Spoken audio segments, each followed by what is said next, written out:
Coach, win or die game tonight. What are going to be the keys to beat Fenerbahce tonight? To beat Fenerbahce, first, to control the emotions in any sense, focus on our game. Energy is not a question. I think, nobody will put this as a question. Controlling the rebounds, I believe, they are great in this part, and running back, and not giving them, an easy opportunity to score and gain the confidence. So those are some key moments, the passion will be there. After 4 games, the teams know each other pretty well, obviously. Is this going to be the kind of game where the team with the best character gets to win? It's always like this, the best character, getting the best, contracts, best, awards, and on the end, best reputation. So this is the games when you gain your reputation, and when you put yourself, over the line. So good to see. Thank you very much. Have a good Thank game. you. Coach, win or die game tonight, obviously. What are going to be the keys to beat Monaco tonight? Well, physicality, like always, this series is extremely important. Then the cheap points. We didn't play well offensively in Game 4. Hopefully, we can play a little bit better, a little bit more poise, and let's see. After 4 games, the teams know each other quite well at this point. Is this a game where the team with the best character gets to win? Character is part of it. Also, you have to play good basketball. You have to keep the good things that you did. You have to solve the bad things that you did. So, let's see. Thank you very much. Okay. Have a good game. Jakuba, you played a key part in the Game 4 victory. What are your personal goals for tonight, apart from a collective victory, obviously? Just bring some energy, try to set the tone defensively, and stop whoever I have to guard. What are the keys to beat Fenerbahce? I think the key is to be very aggressive, to play a defensive game, not an offensive game, and to limit their offensive rebound as much as possible.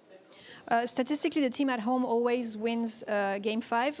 Do you give credits to this type of statistic, or does that just add to the pressure? There's some kind of credit to this, but doesn't mean anything because we still have to win the game. Thank you very much. Have a good game. Okay, Nigel, win or die game tonight. What are going to be the keys to secure a win tonight? There's 3. There's 3 objectives we have that we haven't done a great job of doing all series, and those are going to be our main focus. But aside from our schemes and our game plan, what I'll share is that everything is important. Every offensive rebound, every box out, every screen, every play, every pass, every loose ball. Those are the little plays are the ones that make the difference in a tough Game 5 like this. You're one of the key players in your team. What are your personal objectives tonight, apart from obviously a collective victory? Just a collective mindset of being aggressive. In games like this, it's easy to let the moment or pressure get to you, and one way you can combat that pressure is to be aggressive. Try to be the aggressor. Try to be the one that hits first, and when you do that, first one that hits and who hits hardest, things usually go their way. Thank you very much. Have a good game.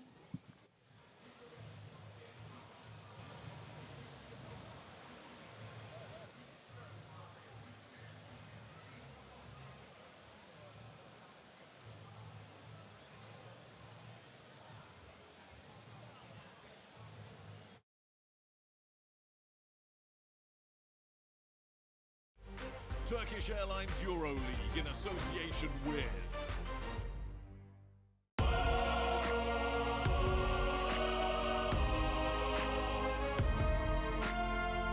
Here now, in this game, one goal, one team.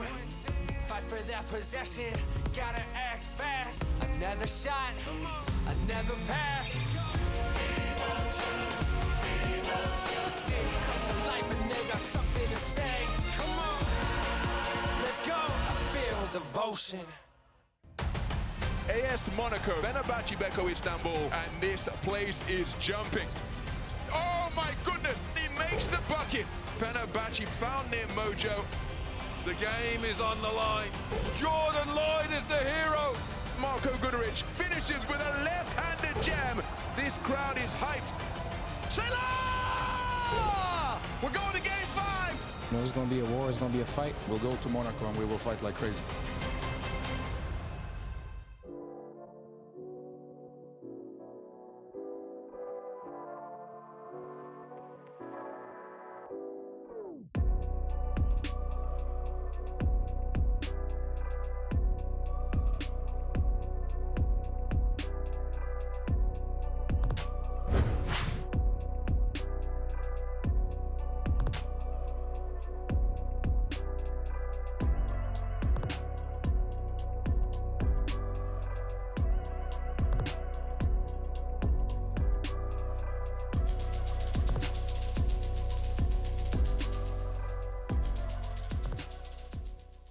Well, physicality, like always, this series is extremely important. Then the cheap points. You know, we didn't play well offensively in game 4. Hopefully, we can play a little bit better, a little bit more poise, and let's see.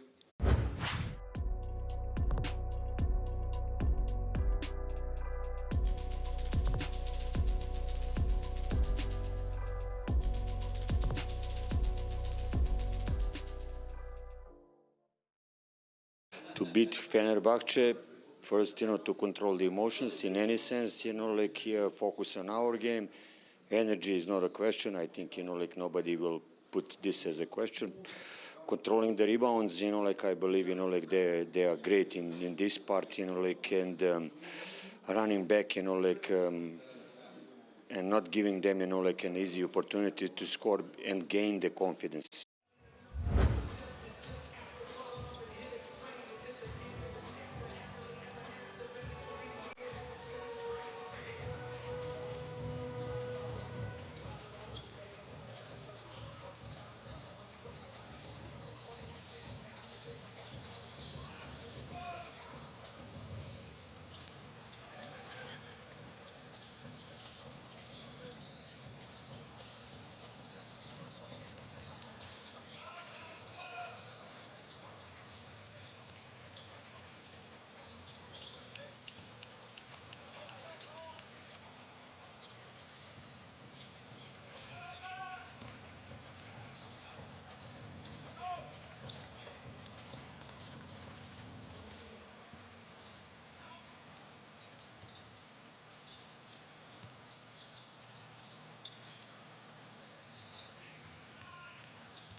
t'as le truc là.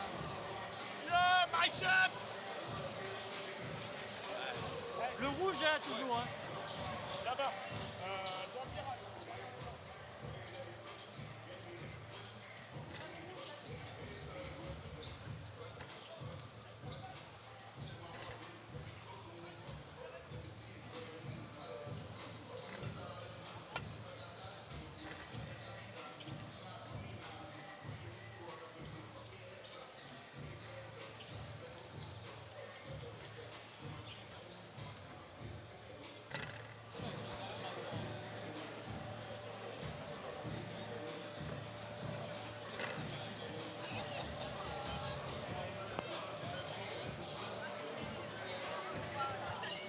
Who will win?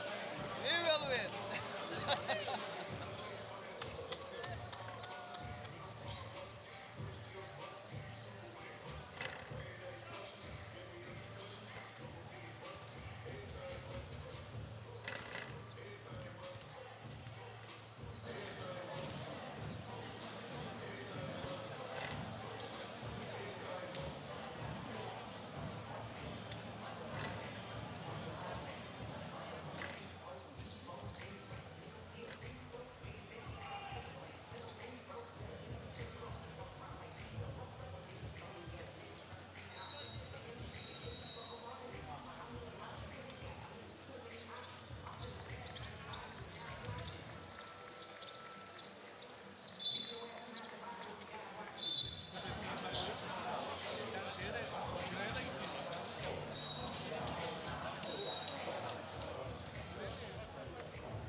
Turkish Airlines EuroLeague in association with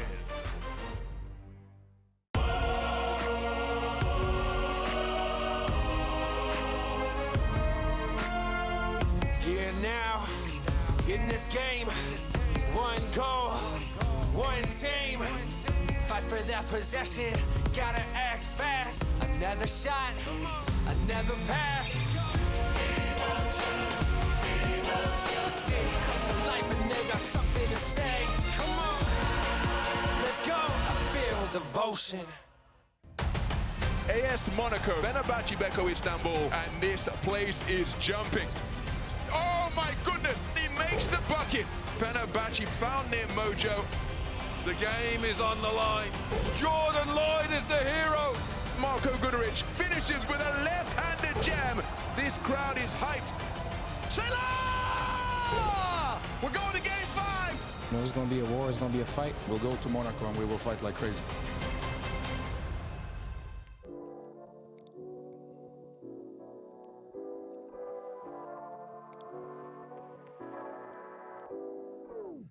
Hello and a very warm welcome to the Principality of Monaco, where you join us on a delightful spring evening at the Salle Gaston Médecin, home venue of AS Monaco, who tonight welcome Fenerbahçe Beko Istanbul for Game 5 in this playoff series. Well, Fenerbahçe Beko Istanbul fighting against stats, fighting against the history books, because no team has won a victory in Game 5 on the road, and coach Šarūnas Jasikevičius underlining what he thinks are the key qualities tonight. Well, physicality, like always, this series is extremely important. Then the cheap points. You know, we didn't play well offensively in Game 4. Hopefully we can play a little bit better, a little bit more poise, and let's see. As for AS Monaco, they have the momentum slightly in their favour, having forced the Game 5 with that road win at the Elka Sports and Event Hall in Game 4. And rather than elaborate schemes, Coach Obradović knowing this will be decided by small details. Fenerbahce, first, you know, to control the emotions in any sense, you know, like here, focus on our game. Energy is not a question. I think, you know, like nobody will put this as a question. Controlling the rebounds, you know, like I believe, you know, like they are great in this part, you know, like, and running back, you know, like, and not giving them, you know, like an easy opportunity to score and gain the confidence. So a sold-out crowd in attendance here at the Salle Gaston Médecin for this all-or-nothing, do-or-die playoff Game 5 encounter between AS Monaco and Fenerbahçe Beko Istanbul. The outcome is quite simple. The victor goes through to the Final Four in Berlin later this month.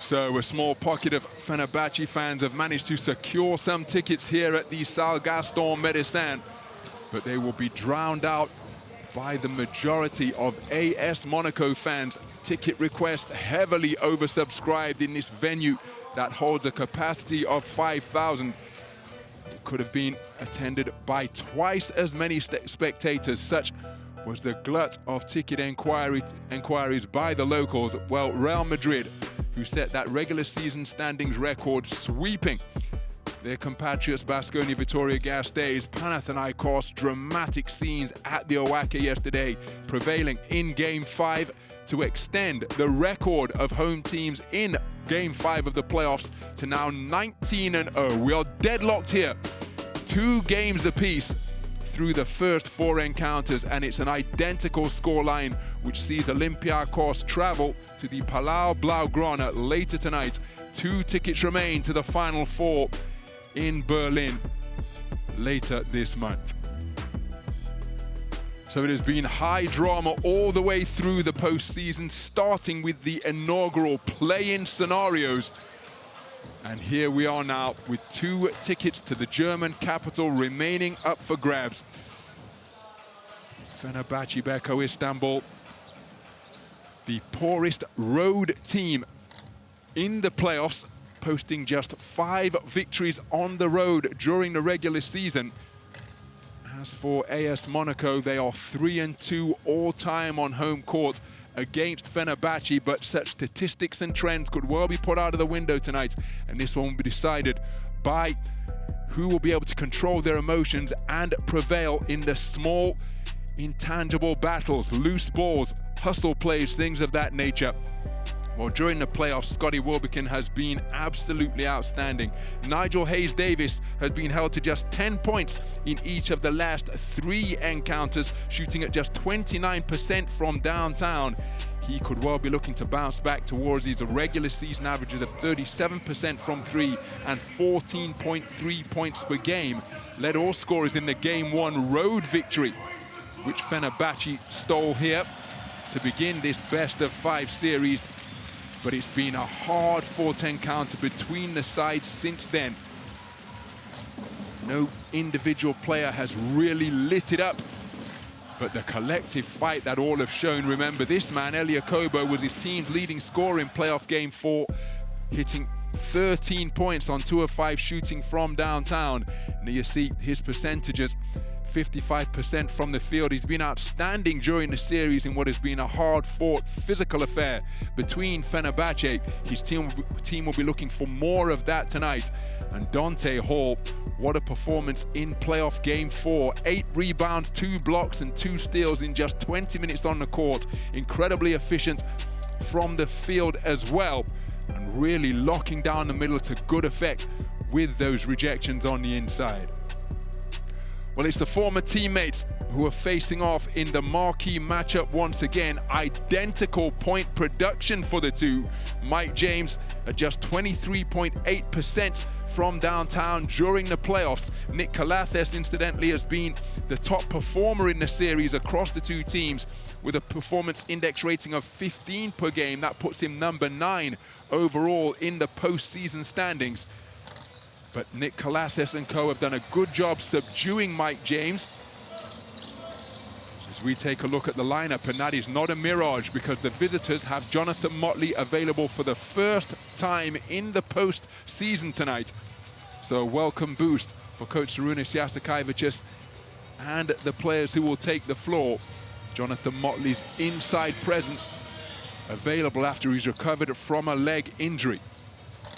As for AS Monaco, well, John Brown has recovered from a shoulder injury, which he sustained in game 2, so missed game 3 and 4. And so his high intensity, high motor, high IQ play, particularly on the defensive end, available for coach Sasha Obradovic and the AS Monaco teammates tonight. This is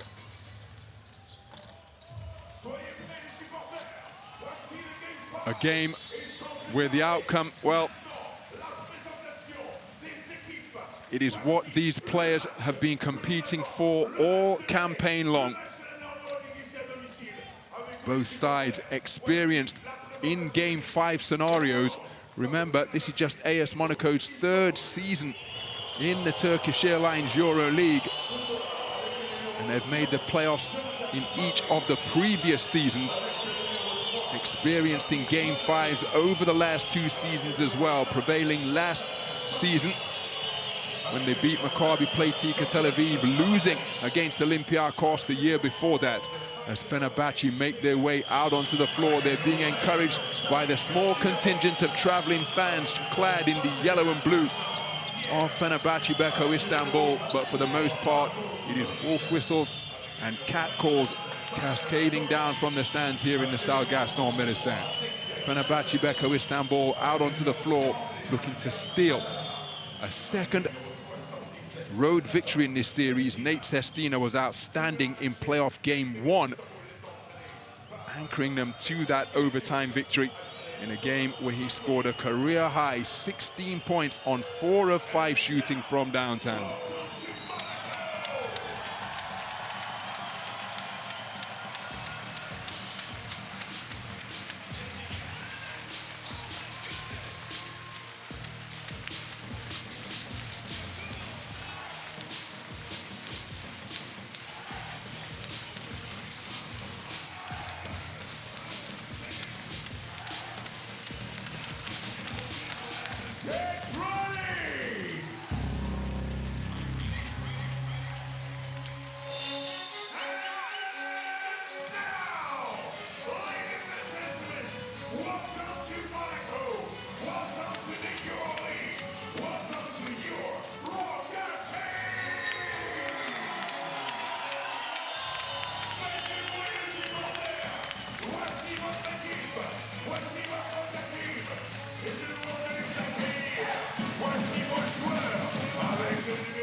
So number 2, Elie Kobo leads the home team out onto the floor from the bowels of the Salle Gaston Médecin, and the atmosphere absolutely electric as the home team make their way out onto the court.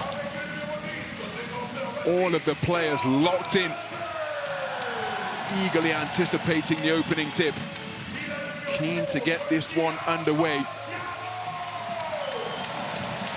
the fight for one of the two Final Four places remaining up for grabs.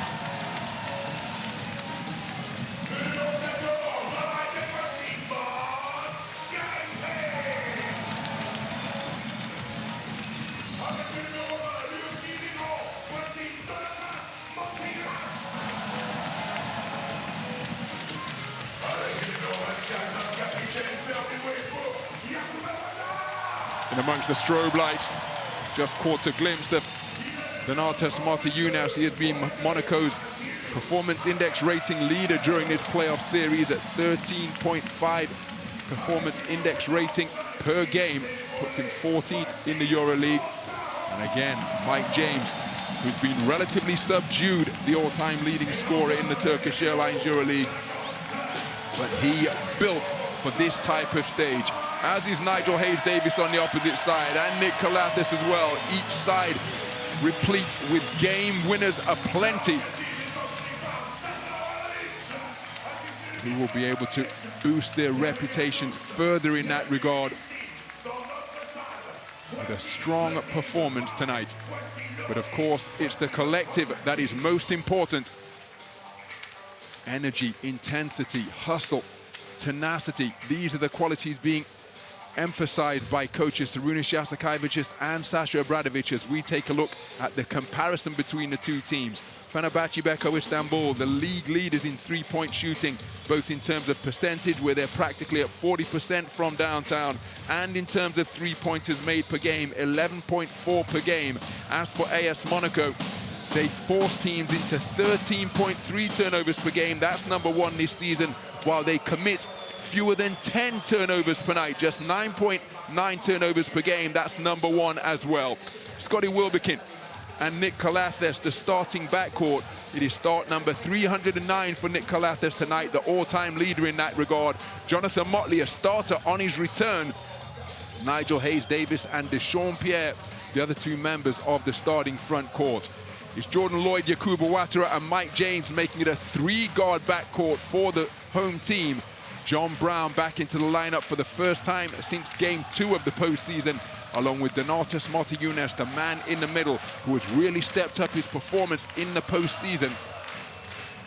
As well as that performance index rating of 13.5, he's averaging 12.5 points per game during the playoffs and stretching the floor beautifully, connecting at 55% from downtown. Fernando Roca, the crew chief of the officials, who will take charge of this one. And as is always the case in the game of basketball, how they interpret the rules and how they officiate the game will be absolutely crucial on the manner in which it is played. So all fans up on their feet in anticipation of the Turkish Airlines EuroLeague anthem. Marko Guduric has been sensational during the course of this postseason for the visiting team. Really stepped up his performances, hitting at 50% from downtown on the 14 three-pointers that he's attempted. And Yakuba Ouattara, how crucial was he in playoff Game 4 in his first action in the postseason, checking into the game off the bench and shooting at a perfect clip from the field in his 14 minutes on court at the Ulker Sports and Event Hall. In his pre-game interview, he said that despite that perfect shooting game, he wants to bring energy and intensity tonight as the teams make their way out to center court, as we will pause for the Turkish Airlines EuroLeague anthem.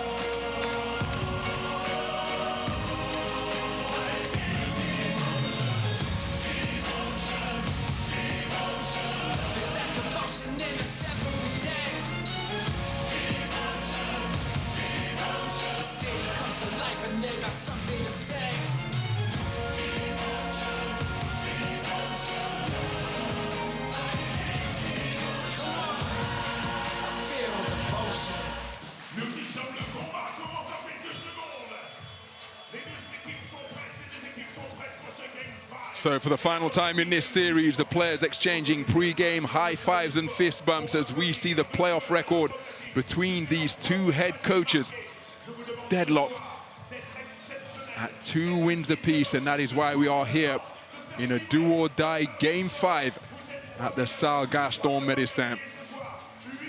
It may be the highest level of European club basketball. A place at the Final Four is the prize that awaits the victors. But at its essence, this is like what takes place at the rec center or at the playground. Winner stays on, loser goes home. So the opening tip is up, and it is controlled by Fenerbahce. We are underway in this Game 5 encounter to determine who will go through to the Final Four in the German capital of Berlin. A series that is deadlocked at 2 games apiece has all come down to this. They lob it inside to Jonathan Motley. Can't complete the reception. Donatas Motiejunas, and Motley fighting furiously for possession. Mike James comes up with it. Turnover on the first trip down the floor, conceded by Fenerbahce. James attacking into the lane. He turns the basketball over into the hands of Dechampierre, and then trying to regain possession of the basketball, commits the foul. It's his first. So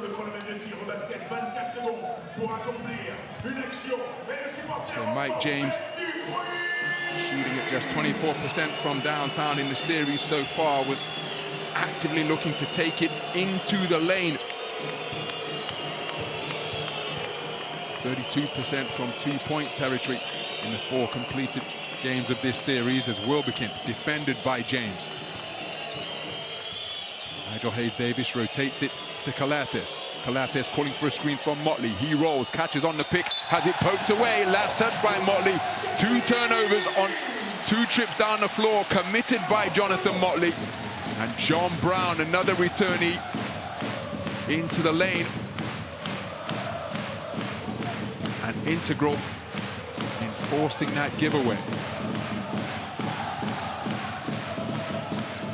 So Motiejunas being fronted by Nigel Hayes-Davis. Beautifully placed lob pass. Nice reception by Motiejunas.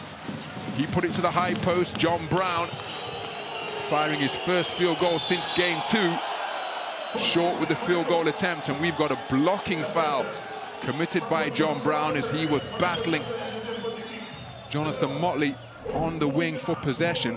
Look at the fight between the 2 of them. It's John Brown, the 3rd, who has been called for his first foul. Second team foul for AS Monaco. The Mike James committed the first.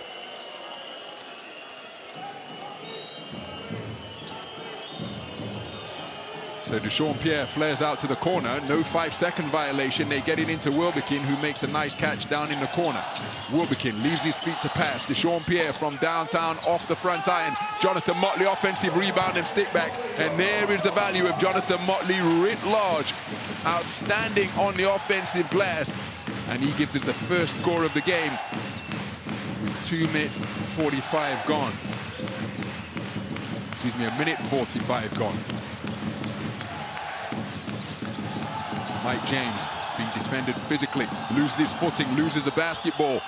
Now he's still got it on his back, and it's going to be a shot clock violation, but the ball recovered by Nigel Hayes-Davis. The field goal from off his back, and Motiejunas has hit the deck. He cleared the runway, and my goodness, the referees are allowing the ballers to play tonight, opening up the avenue for Nigel Hayes-Davis to take it down the lane and finish with the flush. Nigel Hayes-Davis has just taken a shot to the mouth. Mike James into the lane and finishes with the reverse. 2.5 minutes gone, and AS Monaco put their first score on the board. So Ouattara defending Nick Calathes. Mike James draws the offensive foul as he winds up on the deck once again, putting his body on the line for his team as he's bowled over by this illegal screen by Jonathan Motley.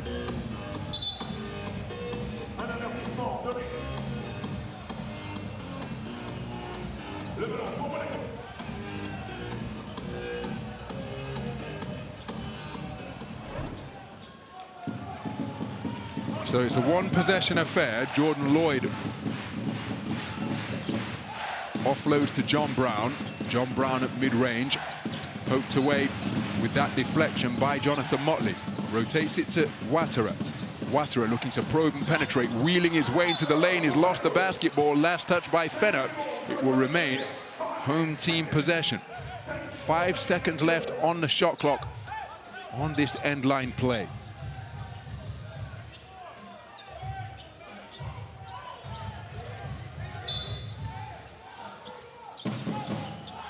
So Mike James puts it to Nartas Motiejunas, who drives, puts it straight into the hands of Deshaun Pierre.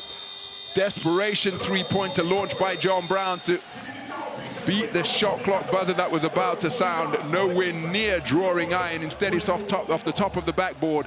And another turnover committed by AS Monaco.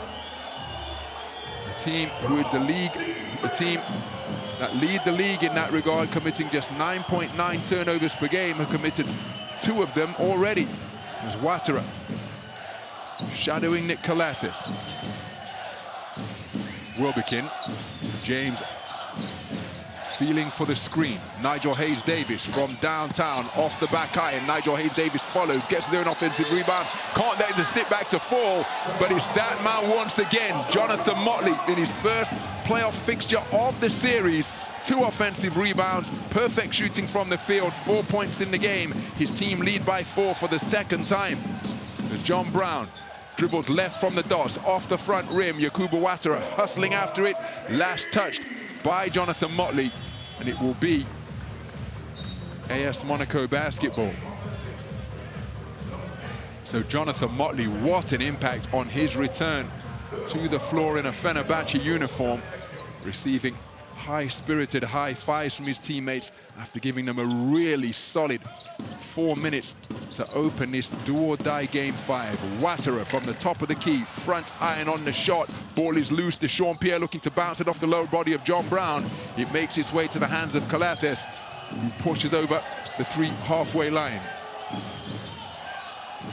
Deshaun Pierre with a size advantage against Jordan Lloyd. Yorgos Papagiannis fakes the 3. Motiejunas doesn't bite. Nigel Hayes-Davis has lost the basketball. Oh! Now it looked to me like that was off the hand of Nigel Hayes-Davis, and that is why Yakubu Ouattara is insisting on a coach's challenge. And again, the referee acknowledging his error after consultation with his colleague. Good officiating that, because it's all about communication. And the correct call has indeed been made. I think it was apparent to everybody in the building, bar the official on the baseline, that it was last touched by Nigel Hayes-Davis, but no review required as John Brown slices his way to the bucket, fouled in the act of shooting by Yorgos Papagiannis.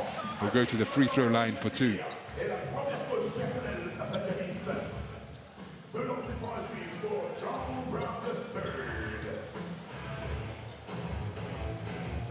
So John Brown to the free throw line.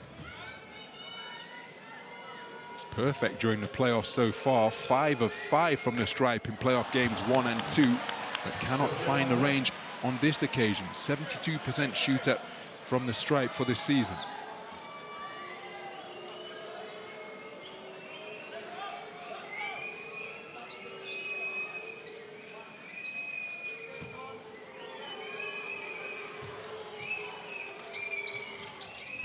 So John Brown strokes the second. It's a 1-score game, AS Monaco trailing by 3. Nigel Hayes-Davis setting a screen to free up Nick Calathis. Wilbekin, Mike James pursuing him around the 3-point arc at the top of the key. Deshaun Pierre looking to take advantage of the mismatch down low once again in terms of size. And he stepped out of bounds. Nigel Hayes-Davis with a careless turnover. Kemba Walker and Terry Tarpey not suiting up tonight. Terry Tarpey undergone meniscus surgery, hoping to return in a couple of weeks. They dump it inside to Motiejunas, not called for the push-up. Push-off, wonderfully quick hands to get that field goal attempt away and open his account in this game. His team trailing by just a single point now as Calathis using the screen from Papagiannis. Down to the baseline, Ouattara has recovered. Papagiannis setting a screen on the perimeter. Calathis keeps his dribble alive, gets into the goal. What an offensive rebound, but it's an offensive foul by Yorgos Papagiannis. And that is going to be his second. Now, if he talks too much, while Jordan Lloyd wanting the basketball back, Yorgos Papagiannis was reluctant to give it up. So Papagiannis called for his second foul in just a minute and a half on the floor. So look at Ouattara, despite being overmatched physically down low. I think that's a little bit unfortunate on Papagiannis' behalf because he was looking to make a regular box-out motion. You see Jordan Lloyd wanting the ball back. So beyond the midpoint of this first quarter, it is a low-scoring affair. AS Monaco trailing by 1, 5-6 the score. I was just ready for anything. Like, I was just ready to go hoop. Basketball is the most beautiful sport in the world. Myers on ya! Another overtime! Hayes Davis, the skip and the score, and a performance for the ages.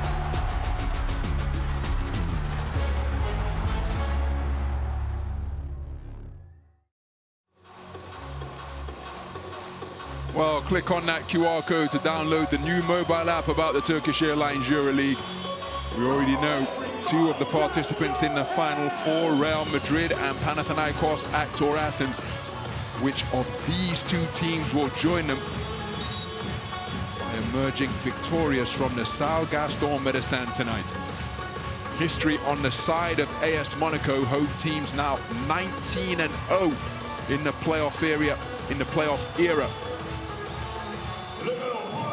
In Game 5s on home court. But of course, such statistics are meaningless. And each result, each outcome has to be earned. AS Monaco more aware of that than anybody. How much energy can they draw from the crowd here? How uncomfortable can the home crowd make the visiting team? So Brown looking to set a screen. Wilbekin fights over it. They go inside to Marty Younes. The pass from the top of the key from Jordan Lloyd off the mark. It's a turnover.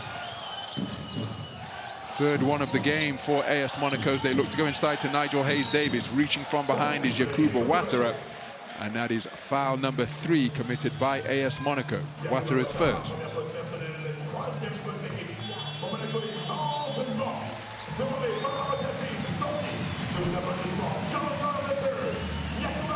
So Yakuba Ouattara taking a seat on the sidelines. Jerome Blossomgame checking in for the first time tonight. So to Alpha Diallo. John Brown and Yakuba Ouattara take a seat on the sidelines.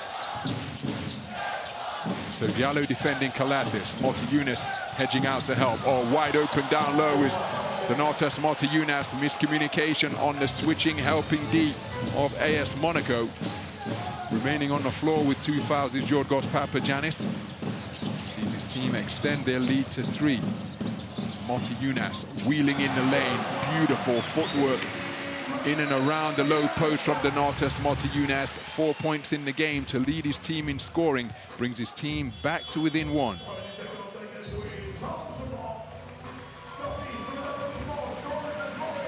So Jordan Lloyd taking a breather. Elia Kobo onto the floor for the first time tonight.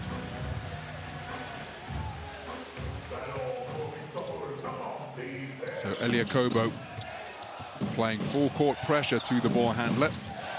Calathis over the halfway line.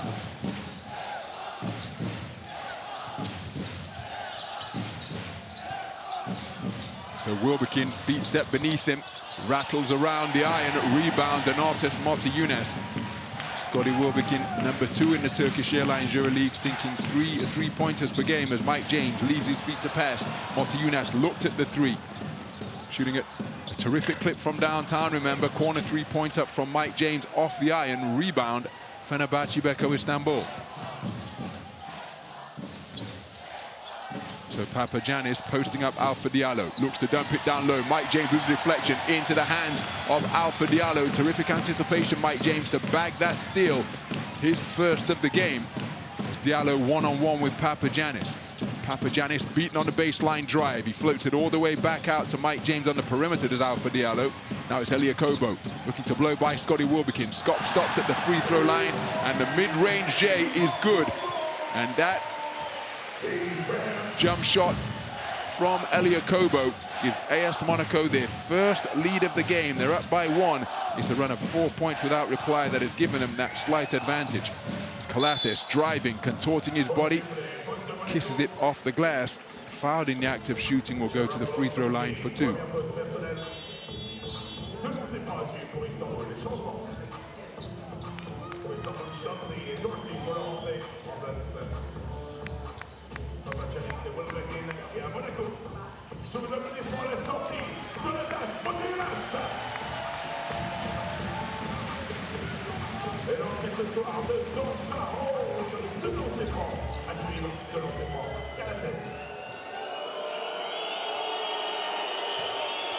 So Calathes to the free throw line.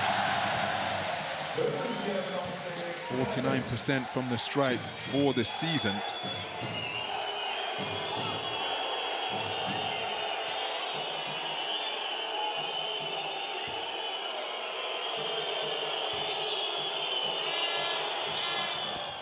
Makes the second to tie things up at 9 points apiece. 2.5 minutes remaining in the first quarter. And it is a low-scoring defensive tussle thus far. Remember, the round of 4 victory earned by Monaco was the lowest scoring encounter of the entire playoff. 62-65 for a one-possession win for AS Monaco as Elia Kobo gets the field goal away, winds up on his rear beneath the basket stanchion. Momentary one-man advantage for the visitors. Elia Kobo back at the defensive end now. So Alpha Diallo down in his defensive stance. Sertat Chandler looking to set a pick. They go to the opposite wing with the floated ball. Nigel Hayes-Davis, fantastic footwork. Slapped away, but only into the basket. Terrific finish by Nigel Hayes-Davis. 4 points in the game. Breaks the deadlock. His team lead by 2. First, the spin move, followed by the pump fake and step through. Dante Hall offloads from the high post. Diallo driving on Nigel Hayes-Davis. Oh, beautiful footwork. What a bucket. Alpha Diallo showing a sharp set of breaks as he attacked from the high post, jammed on the brakes, while Nigel Hayes-Davis was tottering backwards over the baseline and then finished with the finger roll at the goal to tie things up at 11. Beautiful steal with velvet hands from Elia Kobo. Gets his steps right and finishes with the two-fisted flush on the fast break. A break all of his own making. Pocketing that steal beautifully to spark that uncontested dunk opportunity.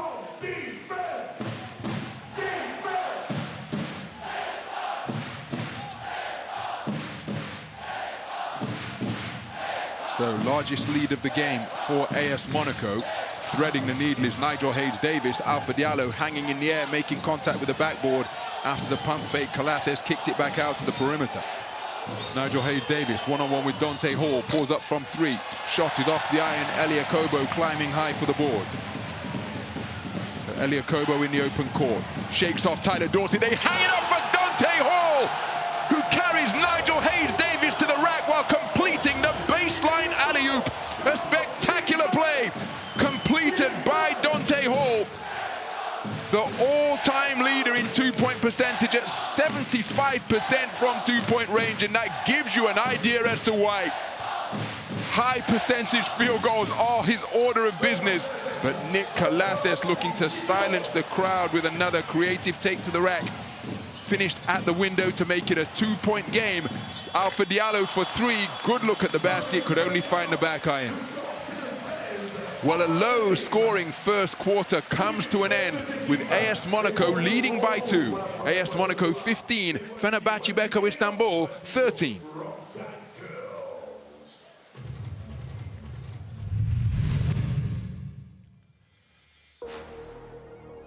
Well, some of the highlights from the first quarter. Beautiful hands on the inside from Donatas Motiejunas. 4 points in the first period for him. Quick catch and then got it up and off the glass for the score. Yorgos Papagiannis rolling to the bucket off the pick, and when the double team was applied to Nick Calathes, Papagiannis was wide open, but look at Donatas Motiejunas twirling in the lane before finishing with the baseline jump hook. Fantastic composure down low.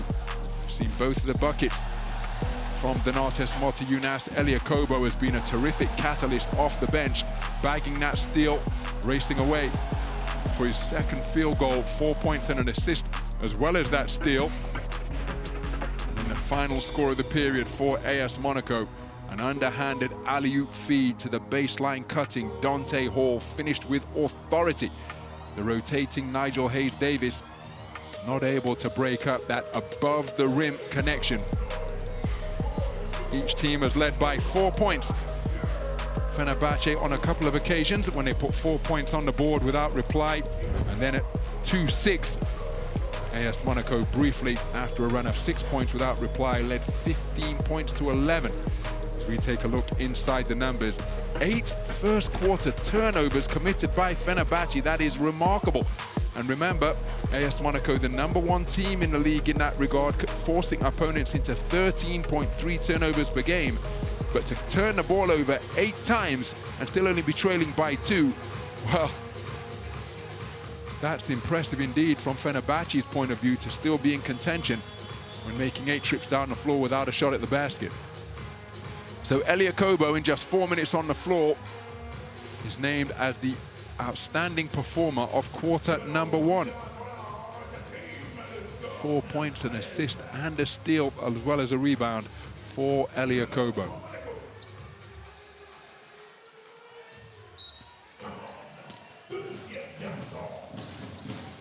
So the second quarter underway. Both teams remain in search of their first three-pointer. As we take a look at the 5 on the floor for the home team. Each side going 0 of 4 from three-point territory in the first 10 minutes. Dante Hall offloads to Jordan Lloyd. Jordan Lloyd stopping just beneath the free throw line, and that mid-range line drive is a thing of beauty. It's the second 4-point lead of the game for AS Monaco. 17-13 the score as we take a look at Fenerbahce's 5 on the floor.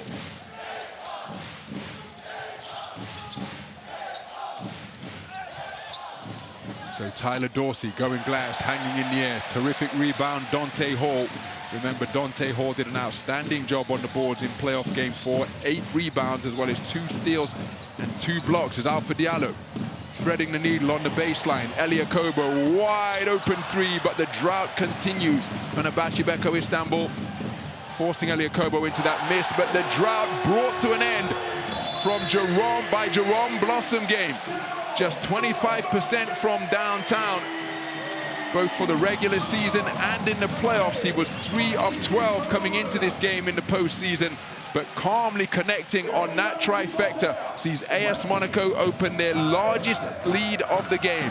Timeout on the floor called by coach Sarunas Jasakaevicius. His team trailing by 7.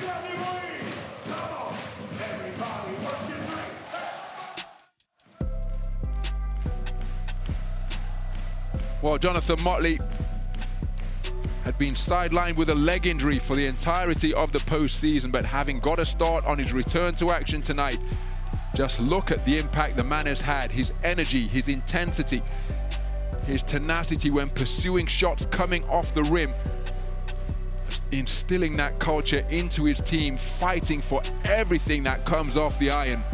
2 offensive rebounds and sticking it back twice on perfect shooting from the field to lead his team in scoring with 4. Tied with Nigel Hayes-Davis in that regard, but an impactful return in just 4 minutes on the court for Jonathan Motley. His services available for coach Sarunas Jasakaevicius to call upon for the remainder of this game. A Jerome Blossom game, hitting the first 3-pointer of this Game 5 encounter. 0 of 4 in the first quarter for both of the teams from 3-point territory.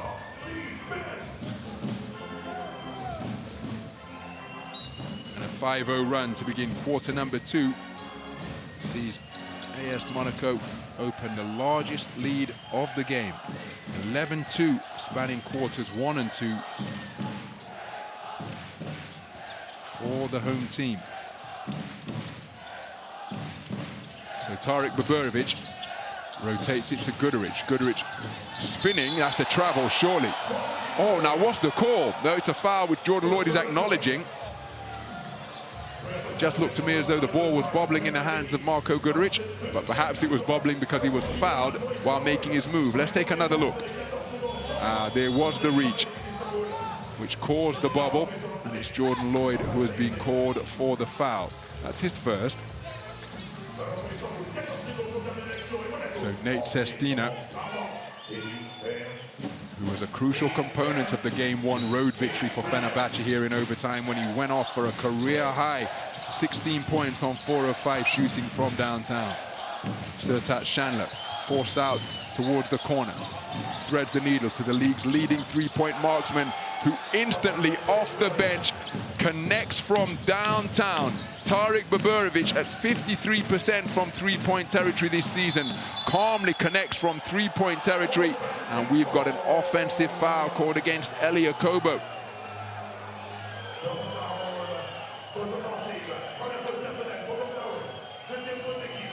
So Amin Noir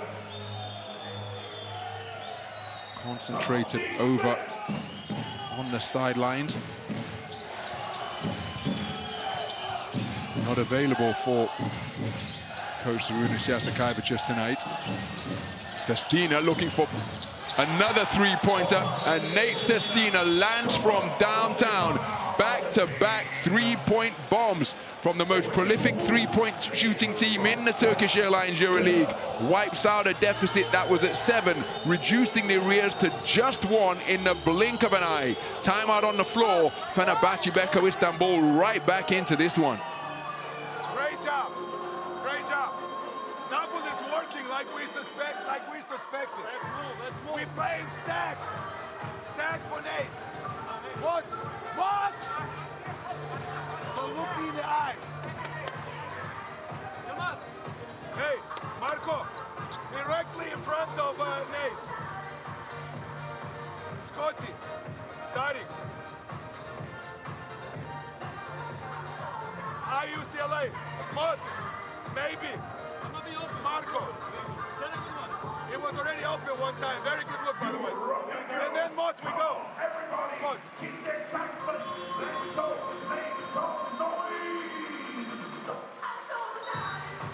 If not, you're finishing with Marco. 4 fouls to give. 4. 4 to give. Be aggressive. Hey. Well, another look at the calm connection from the wing by Nate Sestina. Missed his only three-point attempt in playoff game 4. Just 8 minutes on the floor, and that was his only field goal attempt. Kemba Walker beneath the bucket hat.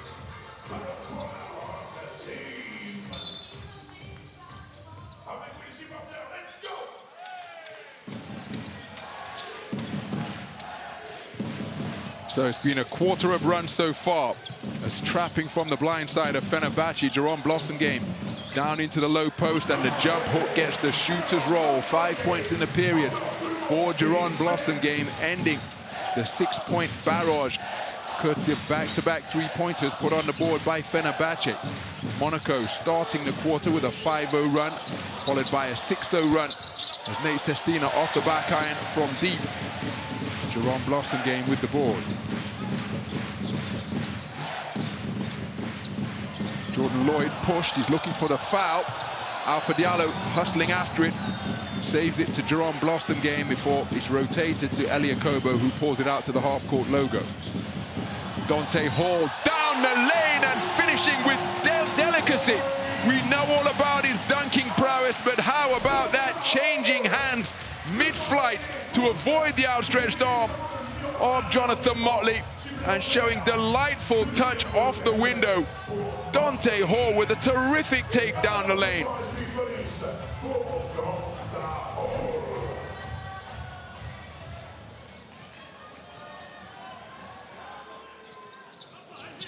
So Dante Hall completes the three-point play as the exchange of buckets in bunches continues. A 5-0 run by AS Monaco, countered by a 6-0 run from Fenerbahce, and now another run of 5 points without reply by the home team puts them up by 6. To the corner, Scotty Wilbekin. We've got Jonathan Motley on the floor. Now what's the call here? The whistle went before Scotty Wilbekin fired the trifecta. At least that was my interpretation. So that's an incident off the ball. Scotty Wilbekin saying that the shot should count. So too coach Šarūnas Jasikevičius. This one may take a review to get to the bottom of. No basket. foul committed by Alpha Diallo on that reach around. That's how Jonathan Motley wound up on the floor. I think the whistle came before Scotty Wilbekin got the shot away. Well, perhaps it is being reviewed.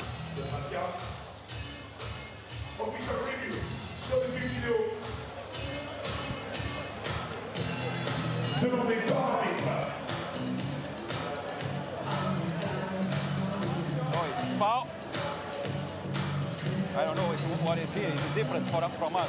Foul off the ball. Is offensive or defensive foul? Yeah. Yeah, exactly. It's the good. Okay. Now, go back a little bit. 6:54. So we have to add 1 second. Our decision is correct. Okay, now, stop. 6:55 better. Okay. So it's before, and we get the ball on the sideline that way. Excellent. So no basket from Scotty Wilbekin. Offensive foul occurring off the ball. For Diallo protesting his innocence.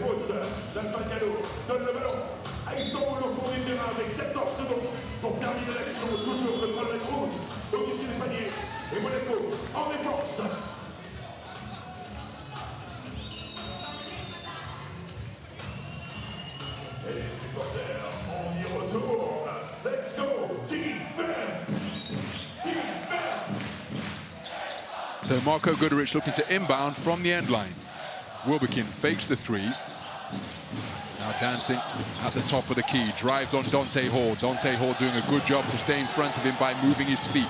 Shot clock in the red. Guduric down the lane, goes to his trusty left hand and finishes with the extended finger roll off the glass to end the run of 5 points without reply, bring his team back to within 4. Marko Guduric with his first points of the game as Elia Kobo working on Wilbekin.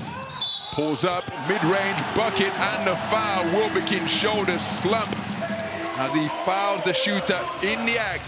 And Elia Kobo's mid-range mastery continues. Pulling up from 15, the foul evidence on the elbow, but not enough to distract the touch of Elia Kobo, who will now go to the free throw line looking to add one more. The outstanding performer of quarter number 1, playing with effective aggression here in the second. So Elia Kobo completes the three-point play and AS Monaco lead by 7 for the second time in this second quarter. Mike James back onto the floor. He picking up Kalathis. And it's interesting, AS Monaco's bench doing an outstanding job to build that lead. What a catch on the curl. And while Elia Kobo was caught up on the pick, Scotty Wilbekin got his feet planted beneath him and buried the three-pointer. His first made field goal of the game brings his team back to within 4. And he's now 7 straight games where Scotty Wilbekin has hit at least one three-pointer as Kobo picks up the pass at the second attempt, working on Wilbekin. Sidestep 3, misses everything. Rebound, Marko Guduric. Kalathis in front of him outright. Oh, beautiful fake at the three-point line, and Kalathis has blown the bunny. Can you believe it? So Mike James trying to get a field goal away while being fouled, but the official ruling immediately that the foul committed on the ground. But it was a delightful fake at the three-point line by Marko Guduric. So there you see Mike James initiating the contact, such as his basketball IQ and his body control, that he's able to fire a field goal from the halfway line in the direction of the bucket. But the official saying that the foul committed on the ground. But the head fake at the three-point line and the ball fake from Marko Guduric was a thing of beauty. Hooked up Nick Kalathis with a wide open layup down low, but Kalathis couldn't get it to go. Challenge of the coach, out of shooting foul. So, Coach Sasha Obradovic challenging the call. He thinks that this is the foul in the act of shooting a 3. There's the foul. And you see the body control of Mike James, didn't bring his foot back down, so is this the same motion? Let's listen in.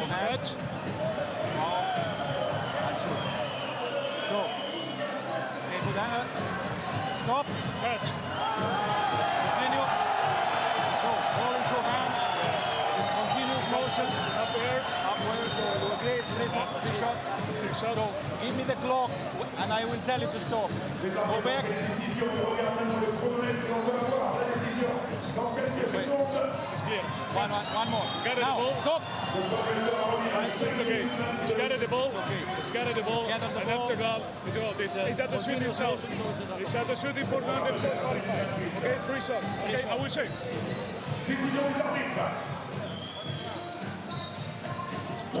That is terrific officiating, because Coach Sasha Obradovic launched the challenge and you saw the officials scrutinizing the available angles, and it was evident that Mike James did not bring his foot back down. That is the extent of the man's body control. What a play by Mike James, who will now go to the free throw line to shoot 3 foul shots. Oh my goodness. Mike James, 75% from the free throw line during the playoffs. That is slightly lower than his 77% connect rate during the regular season. Having worked so hard to get these 3 free throws, he's missed the first.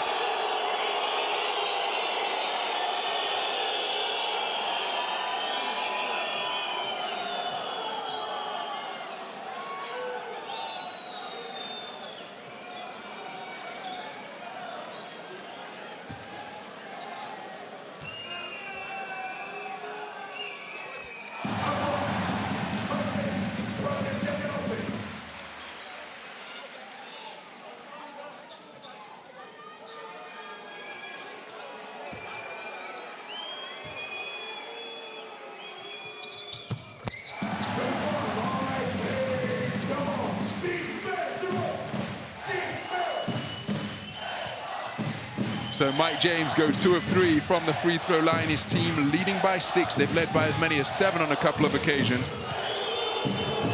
Guduric working from the half-court logo, using the screen from Nate Sestina. Calates with the head fake, shot clock in the red, pump fake, somebody's got to pull the trigger. Guduric does so to beat the shot clock buzzer and drills it from closer to half-court than the three-point line. What a score from Marko Guduric. 33% from downtown during the course of this campaign. And remember, he was a perfect 3 of 3 from long range in playoff game 4. Outstanding shot making to make it a 1-score affair here. Fenerbahce trailing by 3 as Wilbekin hitting the deck to dispossess Mike James. Sestina on the run. Basket interference, the basket will count. What a play by Scotty Wilbekin to get down low and bag that steal, taking it away from Mike James, his 2nd steal of the game. Here we're seeing the aftermath. Nigel Hayes-Davis with the fast break pass. Elia Kobo colliding with the bucket and the backboard. Basket interference is the call. But what a shot from Marko Guduric. 3 points indeed. Marko Guduric continues to have the hot hand. 5 points in the game on perfect shooting from the field. And this time it's Fenerbahce's turn to make it a significant scoring run. During this 8-2 run, AS Monaco's only points coming from the free throw line after Mike James went 2 of 3.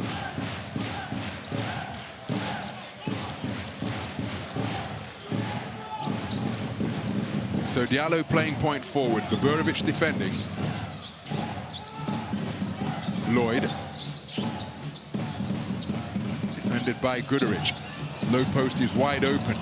Short corner Jay's off the mark. What an offensive rebound. John Brown, ball still live. Donatas Motiejunas got a hand on it. Jordan Lloyd comes up with it. The offload inside to John Brown, and we have a foul. Now, John Brown trying to say that he was shooting here, but I'm not sure that he was, because I'm not sure he ever had possession of the basketball. So here's John Brown fighting for it on the inside. Ball comes loose. Motiejunas in the thick of it. John Brown dispossessing Nate Sestina.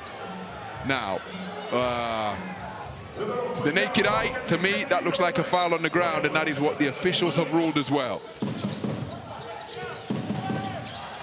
So Mike James floats it out to Alpha Diallo. He checks the status of the shot clock and the game clock. It was a recycled 14 on the end line possession. Jordan Lloyd, underhanded scoop taken off the iron by Nate Sestina, guided into the hands of Nigel Hayes-Davis.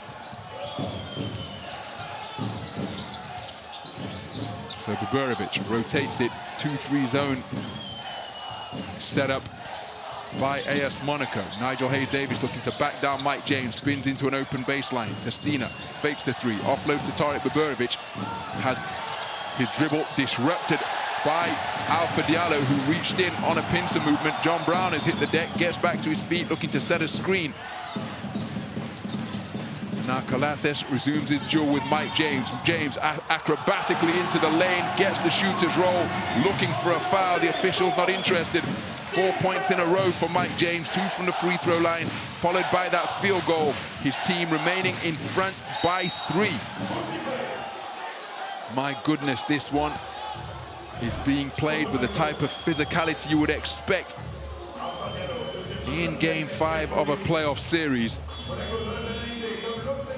Players really having to work hard for their scores, as evidenced by this drive and finish. Score with a high degree of difficulty, netted by Mike James.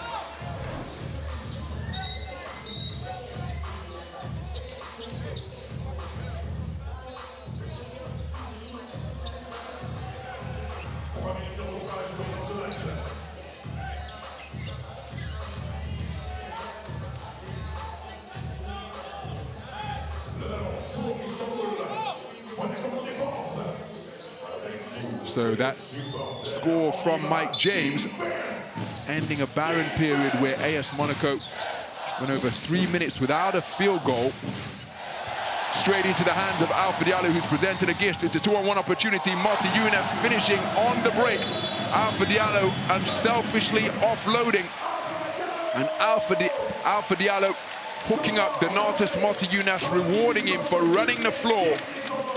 We've got a timeout on the floor. AS Monaco leading by 5, 34-29 the score. Listen up, don't make mistakes now from shoulders. From shoulders, here left to right, and right to left, go do it. Enough. KB, heavy play, up and down, or something down. Watch, like this. Go out, and then, play.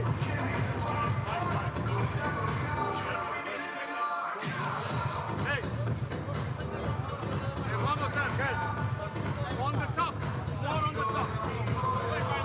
Horse up and down. Guys, whenever we fall down, they're running right away. Everybody get up. Hey, Sestina's walking. Watch out, Sestina's walking. Hey, watch out. Let's go. Let's go, guys, let's go. Let's go.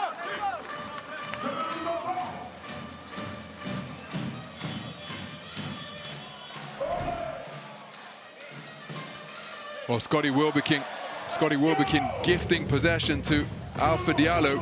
Quick shoulder check.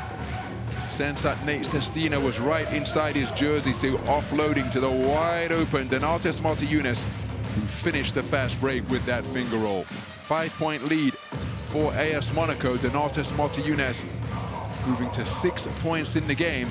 Elia Kobo leads all scorers with 7.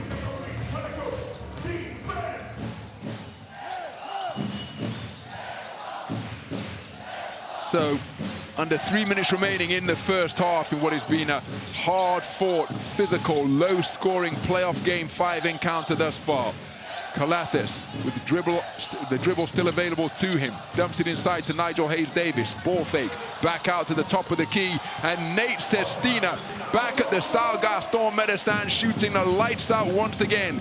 8 points in the game to lead all scorers. 2 of 3 from downtown. His team back to within a single score. They trail by 2. As John Brown hits the mid-range J from the elbow to put his team up by a 2-possession margin of advantage once again. They lead by 4.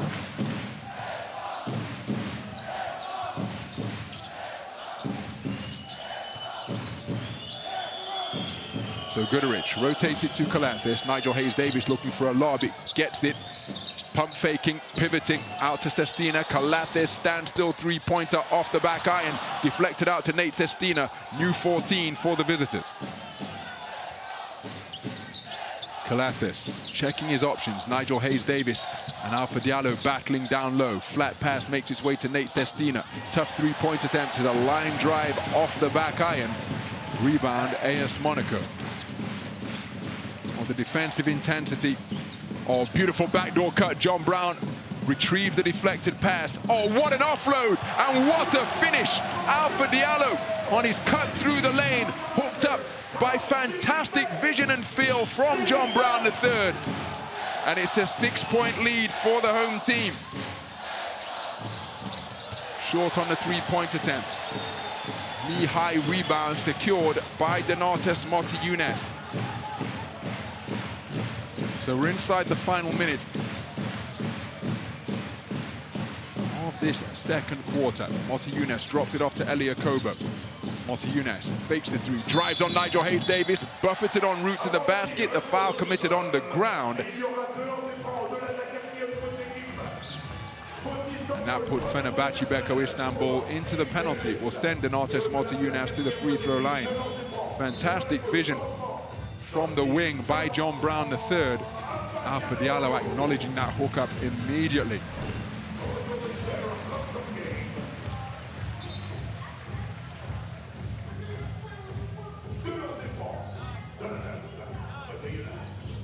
So Alpha Diallo taking a seat on the sidelines. To the free throw line, Donatas Motiejunas, who's done an outstanding job from the free throw line this season and during the course of the postseason. 78% from the free throw line in the playoffs. And for a man who's a 56% career shooter, that is a remarkable improvement. And remember, that 56% will have improved because of his percentages during the regular season and the playoffs. But 78% from the stripe in the 4 playoff games so far is an outstanding effort. So it's the largest lead of the game for AS Monaco. They've led by 7 on 2 occasions earlier in this quarter. Now they're up by 8. 30 seconds and change remaining in the first half. Calathis down to the baseline and back out to Wilbekin. Wilbekin from the sideline logo. That is a big bucket. My goodness. Clutch shot making in the closing stages of the first half from Scotty Wilbekin. One dribble, pull up right from the sideline logo.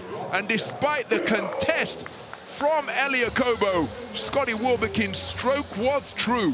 His second three-pointer of the game on just 3 attempts keeps his team in contention. It's a 2-score affair. AS Monaco 40, Fenerbahçe Beko Istanbul 35.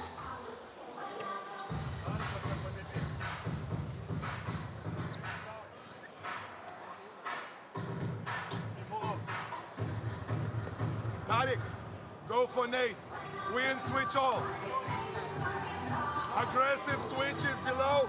Everybody 1 foot in, 1 foot out. No fouls. Suffer going left.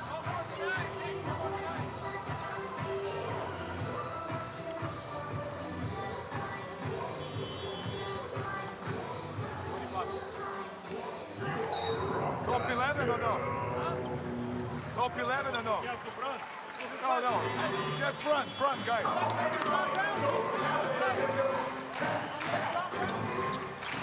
Et on souhaite joyeux anniversaire à celui qui assure notre sécurité. Joyeux anniversaire à Jérôme.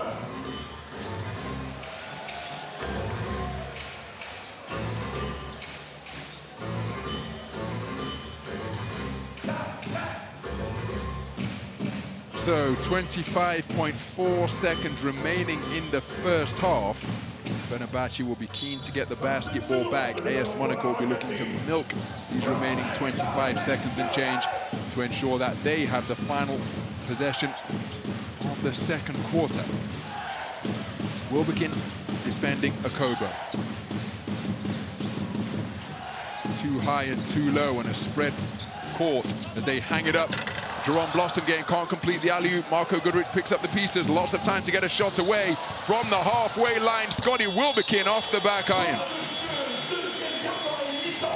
So a hard-fought first 20 minutes of play comes to an end here at the Stade Gaston Médecin. And with 20 minutes completed in this do-or-die playoff Game 5 encounter, it is AS Monaco 40, Fenerbahçe Beko Istanbul 35. AS Monaco putting 25 points on the board in the second quarter, edging it by 3. And this one still very much in the balance with 20 minutes remaining.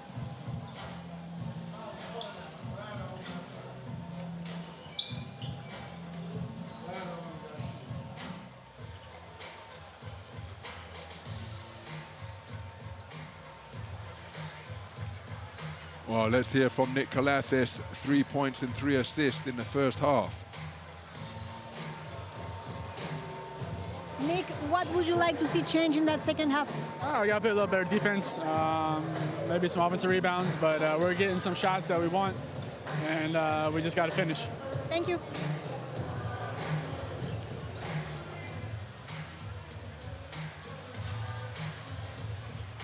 Well, let's hear from Elia Kobo. Eli, tell us about that first half. It looked really physical. Yeah, it's really tense. We got to keep our composure. We got to stay locked in. We can't just relax sometimes. We got to stay attached to the shooter because they had like 2 or 3 end of shot clock threes, and you know we can't give that away if you want to win this game. Thank you. Well, Elia Kobo was named as the outstanding performer of quarter number 1, checking into the game off the bench to great effect. You see the numbers. Neither side shooting the basketball particularly well. In the first quarter, each was 0 of 3 from downtown. Fenerbahce have made amends to end up going 5 of 7 from three-point territory in the second quarter. AS Monaco just 1 of 4. But Elia Kobo, that steal was an absolute gem. Picking the pocket on the perimeter and racing off for a fast break jam. Airlines, BKT, Adidas, Squeak.com, and Motorola. Official global sponsors in association with the Turkish Airlines EuroLeague.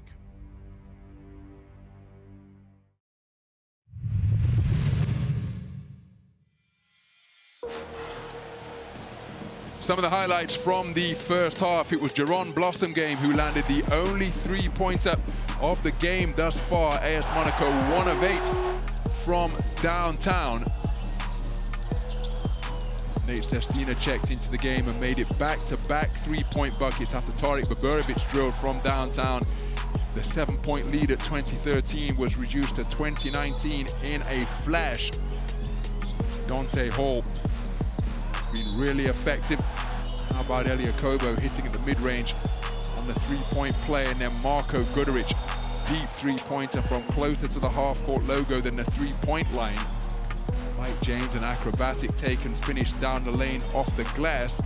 6 points in the game for him, perfect from two-point territory and 2 of 3 from the free throw line.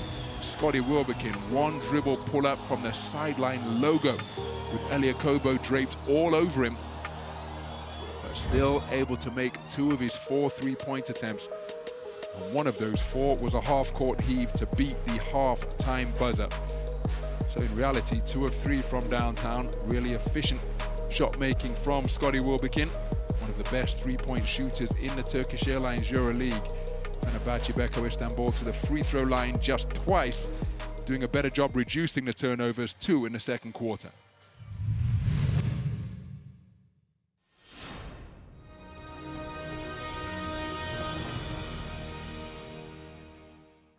Beginning, fight for every ball, aggressive, tough and physical, okay? From the beginning for 40 minutes. Right, let's go.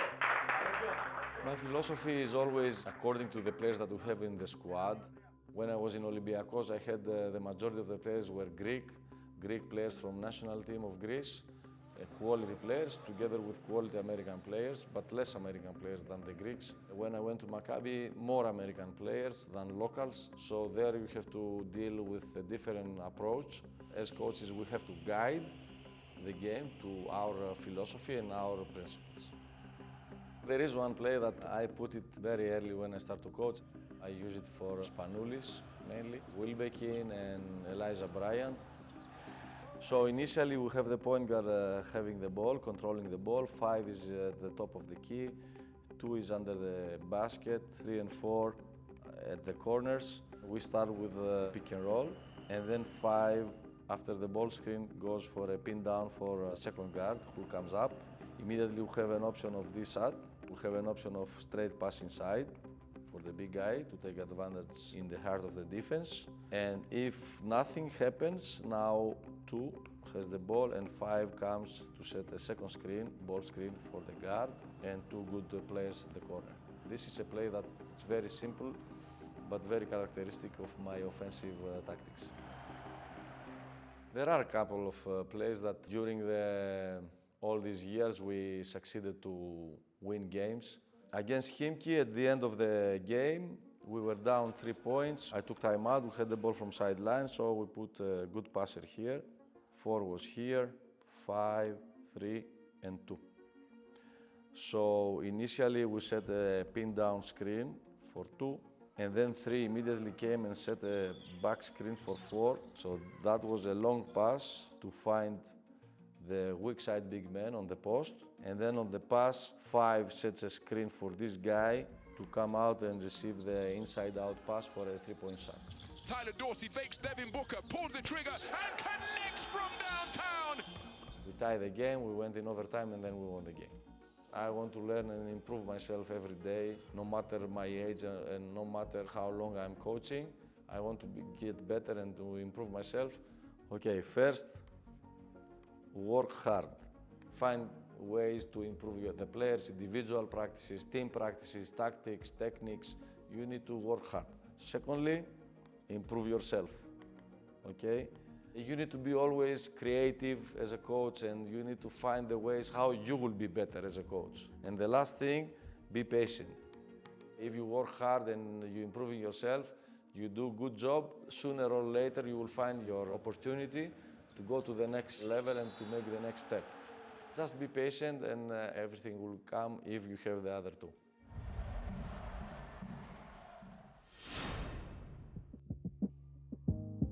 I am Michalis Lountzis. I am Kostas Papanikolaou from Olympiakos Piraeus. And this is New School versus Old School.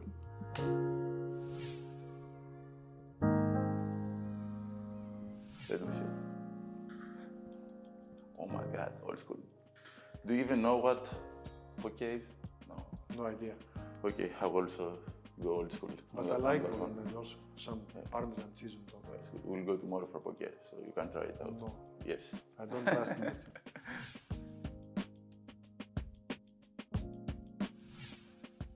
Yeah, I agree, totally agree. Yeah, I think referees are also human beings, and they have the right to make a mistake. And if you have the chance to make this mistake right, why not have it? No. Plus, you like challenges. Yes.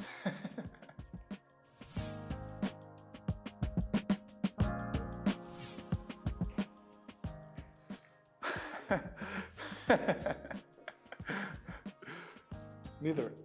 I don't know. But if I have to choose one, I would go with rock. Although it's not my type of music. I don't know about you.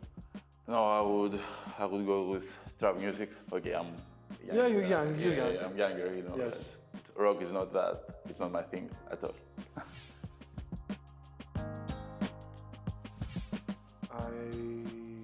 For sure, I never played the old format with this way of finals, but I would hold the Final Four because it gives the chance, for upsets and for the not stronger team to beat the stronger team. It can give you some excitement. It's a game, anything can happen. I think, this way you can see upsets, you can see good games. In one game, something great can happen. In a series of 5, all the magic might be lost. It's more equal, man. Yes. Yeah, I agree. It's not fair. It's not fair. But because I played with him and only that's why, I would go with Nikola. Just because I played with him and, sorry Eddie, but That's the only reason, because you both are great players and they both do amazing stuff. I don't know. I know that, I mean, one of them won the EuroLeague final this year, the other one won the NBA finals. It's very... Bravo EuroLeague for putting us in the spotlight.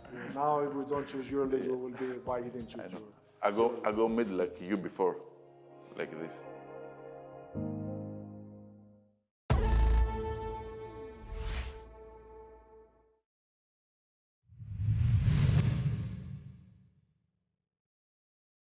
Turkish Airlines, BKT,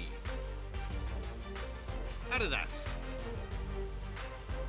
Squeak.com, and Motorola. Official global sponsors in association with the Turkish Airlines EuroLeague.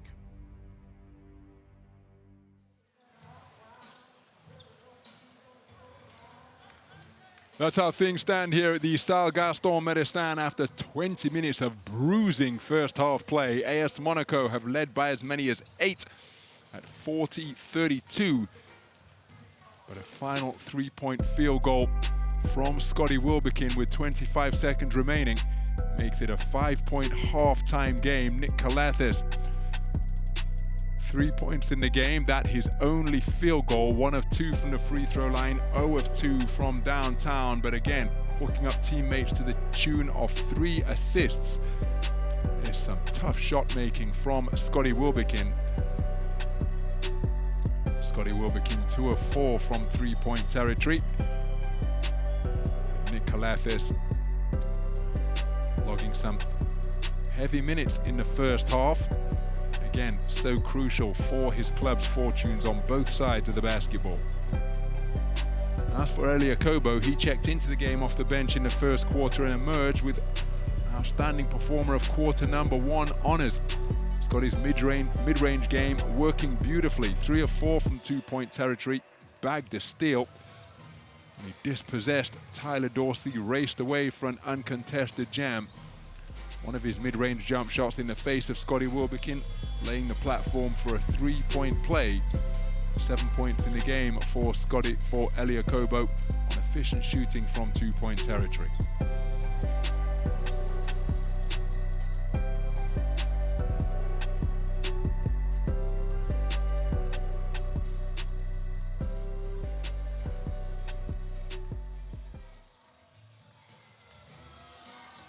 What kind of changes would you like to see on that second half? There's no changes. Just got to not turn the ball over, and basically that's it. Try to move the ball a little bit more. It's really working when we move the ball. Thank you.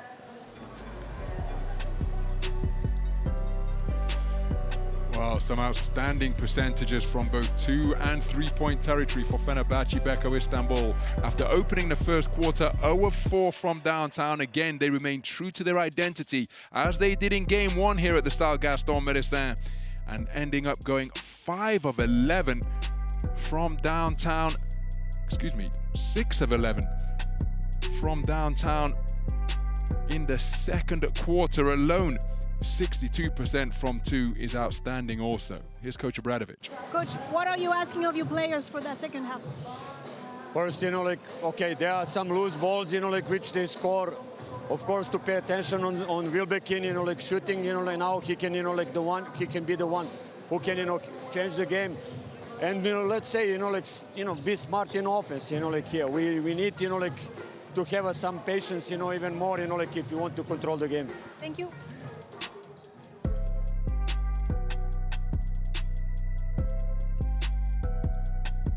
Stark contrast to Fenerbahçe Beko Istanbul. AS Monaco enduring a difficult time from downtown, just 1 of 7 for a 14% clip. That 1 3-pointer made by Jerome Blossom game after they opened up their account.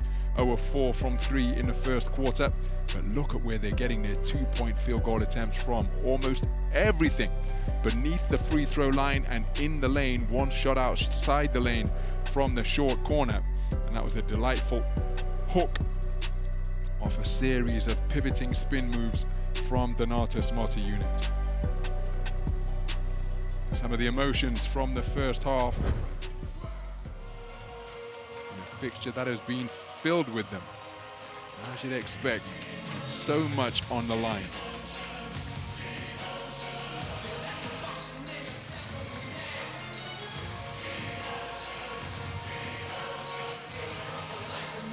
So Donatas Motiejunas, the outstanding performer of quarter number 2. Leads his team in scoring with 8, joint high scorer for the game, along with Nate Sestina for Fenerbahce.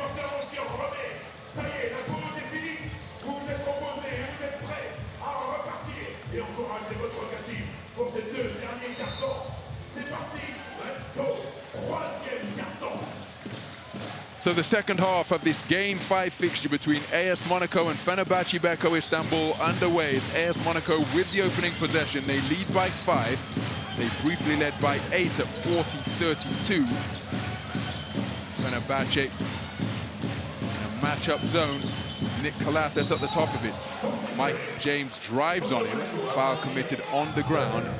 Nick Calathis will be called for the foul. So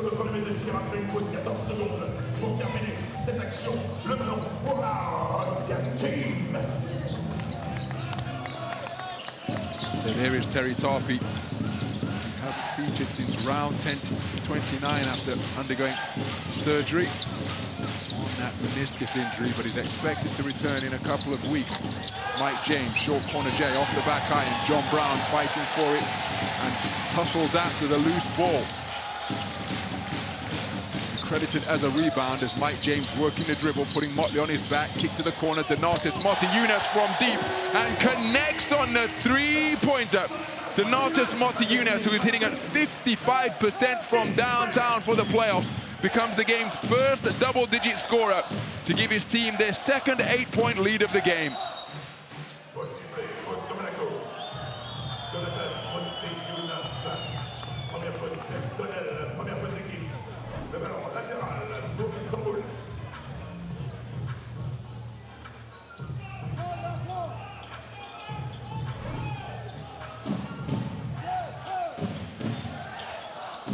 So Yakubu Ouattara looking to make the inbound pass difficult for Nick Calathis as Wilbekin leaves his feet to pass. Calathis dumping it down low to Jonathan Motley. Disrupted by Donatas Motiejunas. Shot clock in the red. Wilbekin aware of it. Working the dribble, applies the brakes. Pull up from 3. Tough bucket from Scotty Wilbekin for the second time in the game. Beating the shot clock buzzer with a miraculous three-pointer off the pull-up. And on this occasion, he had 2 defenders draped all over him. Scotty Wilbekin moves to 9 points in the game to lead his team in scoring, 3 of 5 from downtown. And 2 of those made 3 have been really difficult indeed.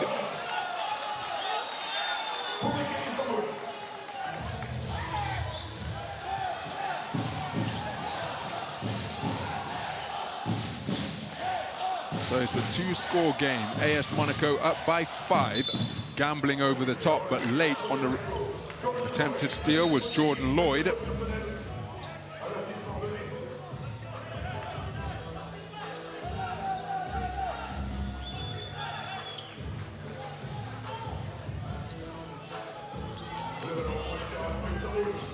End-line possession for Fenerbahçe Beko Istanbul.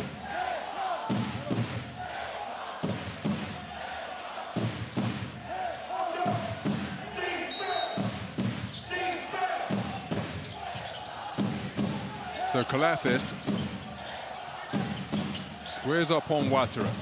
Jonathan Motley shoots over Mike James off the front line. Who touched it last? I think it's John Brown. So Jonathan Motley would be disappointed he couldn't find the finish and exploit this mismatch. A good hustle from Deshaun Pierre. Sean Brown getting a hand on it, but not able to wrap his hand around the basketball.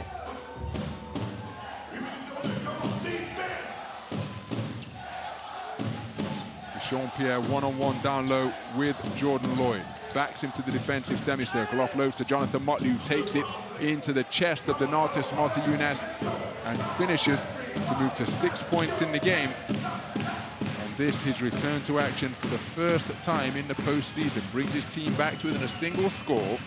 5-0 run as Yakubu Ouattara off right with a three-pointer. Ball still live. John Brown comes down with it. What an effort on the offensive glass by John Brown III. 3 rebounds in the game, all of them at the offensive end, and watch him fight for this one in a territory where he's outmatched physically, but that is not a measure of the man's desire. So Donatas Motiejunas with the tough finish. 5 points in the second half for AS Monaco, all of them coming from the hot hand of Donatas Motiejunas. 13 points in the game for him to lead all scorers. His team lead by 5. Dechampierre rotates it to Nigel Hayes-Davis. Calathes looking to drop it off to Jonathan Motley, was cutting back door. Now, is that a foul or a football?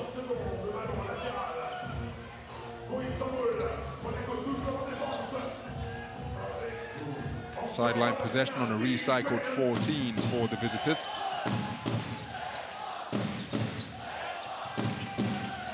Calathes, pursued by Donatas Motiejunas and Yakuba Ouattara. Ball rotated to Dechampierre.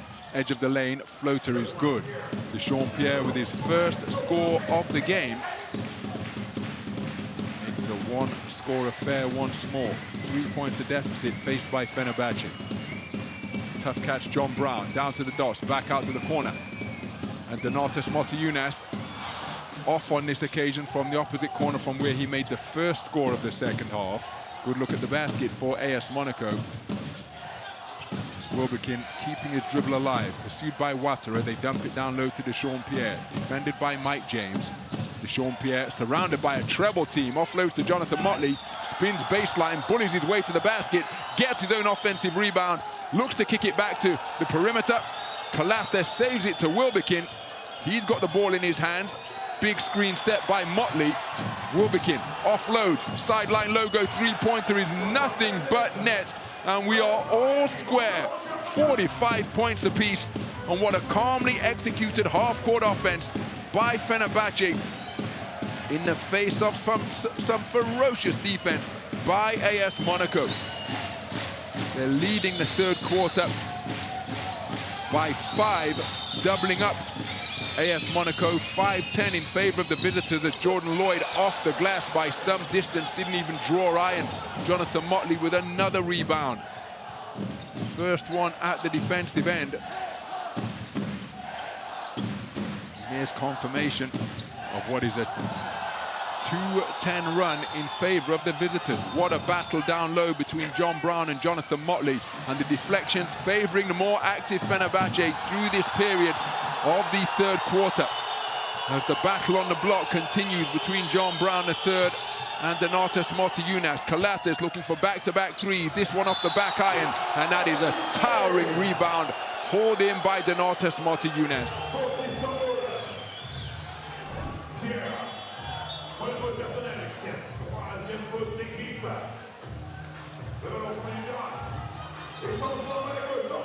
Well, it's Donatas Motiejunas' offense that is keeping his team in contention thus far. He has got all 5 AS Monaco points in the third quarter so far.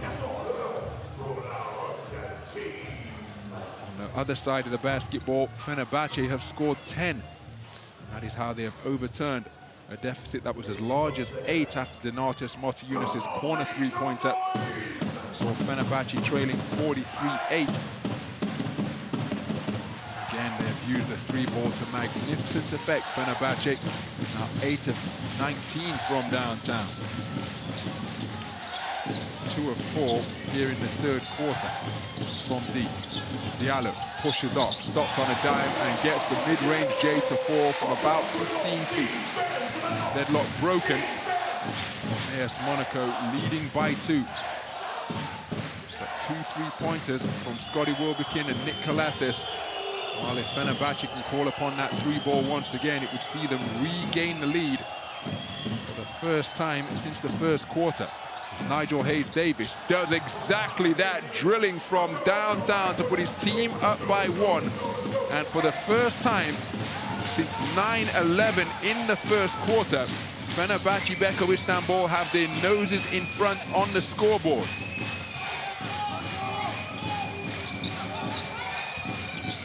Beautiful offload, Donatas Motiejunas with the baseline cut and reverse layup finish to beat the 3 converging defenders. Fenerbahce's lead short-lived, 6th lead change of the game.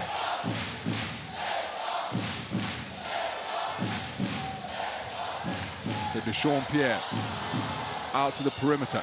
Yorgos Papagiannis' three ball is short, off the front rim.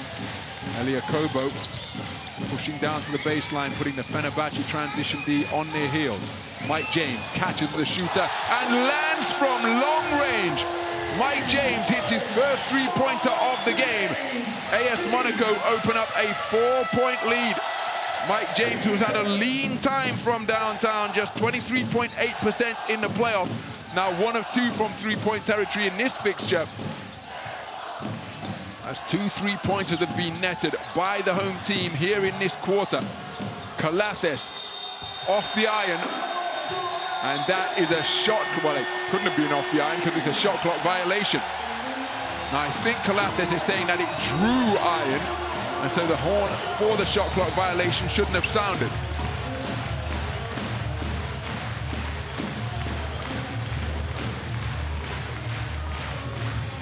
So, well, didn't get a chance to see whether contact with the rim was made.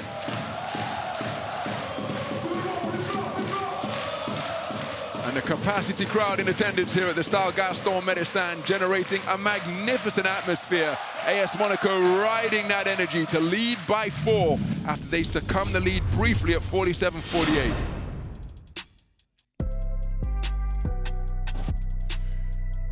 The Turkish Airlines flight time player of the game comes off a fast break fashioned by the velvet hands of Elia Kobo, poking the basketball away from Tyler Dorsey to hook himself up with an uncontested jam on the fast break. Hanging on that rim to buy a little bit more flight time. Elia Kobo with the Turkish Airlines flight time player of the game.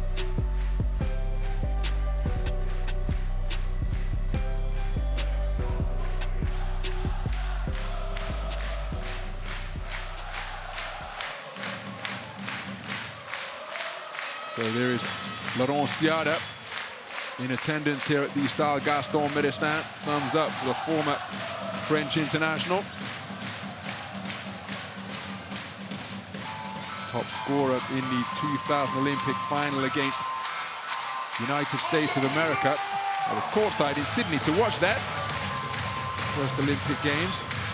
Zachary Rizash's father, part of that French team as well, ultimately coming away with silver against the USA team comprised of Alonzo Mourning, Gary Payton, Vin Baker, so many other outstanding players on show for both teams. Good to see French legend in the house supporting AS Monaco here tonight. So Dante Hall with a tiptoe teaser. Mike James, sidestep 3, fouled in the act of shooting. Doesn't find the bottom of the net, but he will go to the free throw line to shoot 3 foul shots after Nick Calathes committed the foul. That expression suggests he doesn't particularly agree with the call.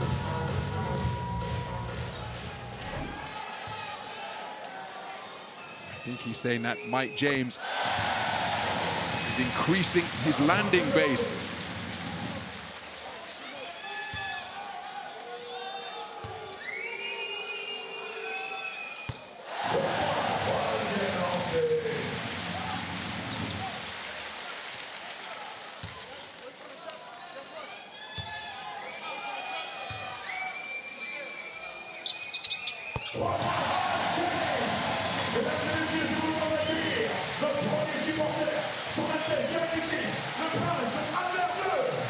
So Mike James with a perfect trip to the free throw line moves to 12 points in the game to become his team's second double-digit scorer.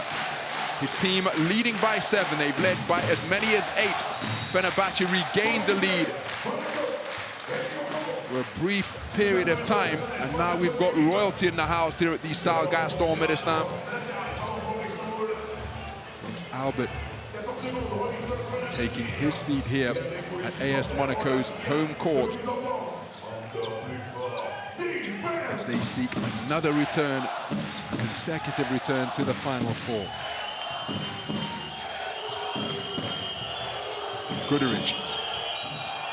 Now he's locked lower bodies with Alpha Diallo there, but who's committed the foul? It's Elia Kobo that's been called for it. AS Monaco with plenty of fouls to give. It will be out of bounds possession for the visiting team.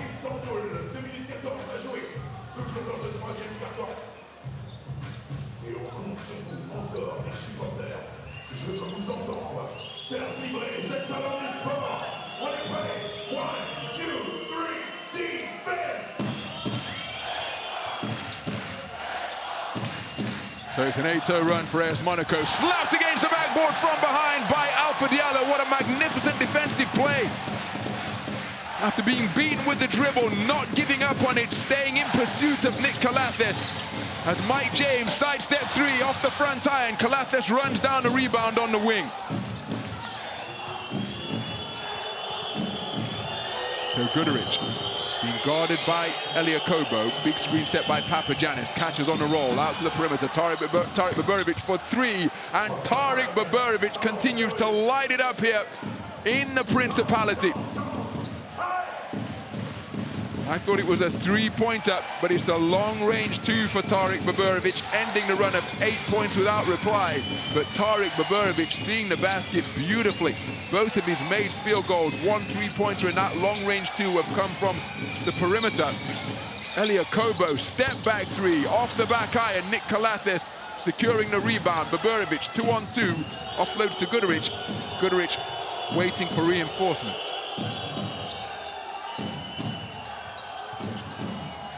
So Nigel Hayes-Davis met by a double team. Baburovic this time, surely it's the 3, and he lands from long range. Tarik Baburovic heating up here in the third quarter, brings his team right back into contention. A run of 5 points personal from his hot hand has seen a lead that was as large as 7 cut back to just 2.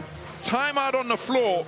Tarik Baburovic sees his team hot on the heels of Fenerbahçe. Beko is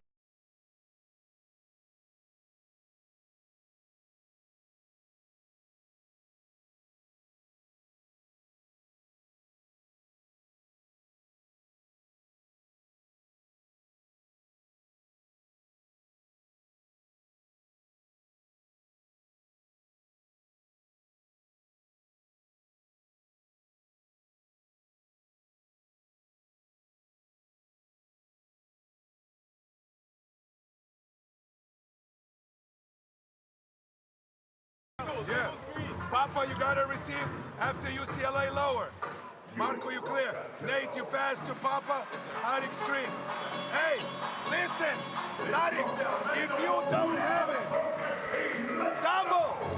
So Zvezdan Mitrovic, the former AS Monaco head coach, in attendance here. Tarik is on chain. Part of what has been this remarkable ascent by AS Monaco as we take a look at the shot-making prowess under pressure from Tarik Baburovic. The first one, his toe must have been on the line. The second one, there was no doubt. Tarik Baburovic, 3 of 4 from the field, and all of his made field goals. Well, there's confirmation, but that 2-pointer was a long-range one indeed. Must have been 2 by the narrowest of margins.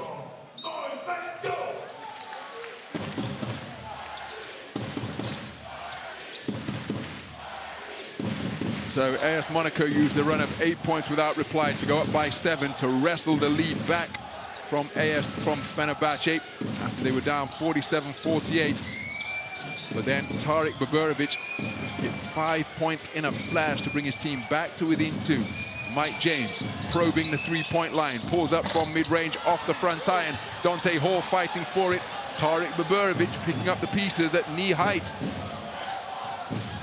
So what a spur he is proving to be for Fenerbahce during this passage of play. Not quite sure why the clocks have stopped. Gonna have a whistle here, surely, because everything is frozen. Everything is frozen. As Baburovic makes light of the disrupted game clock and shot clock scenario by netting 8 points in a row. A long-range 2 followed by back-to-back 3-pointers has seen Fenerbahce Beko Istanbul take the lead with a run of 8 points without reply from the boiling hot hand of Tarik Baburovic. But will this bucket count?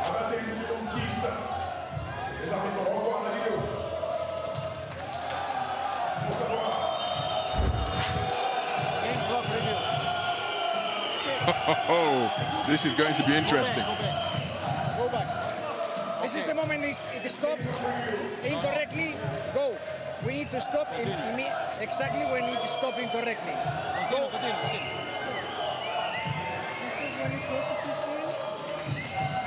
So the shot clock stops first. All right. And also go back. Shot clock stopped right now. Continue. Now, okay. Continue. No, 21.6. You want me to do the preparer? Yes. From now? No. Continue because we have 15. Okay. Now, from the 15, you count. We need 21.6. Please. No. May I? Give me the control. Give me the control. Okay. Okay. Now this is the moment.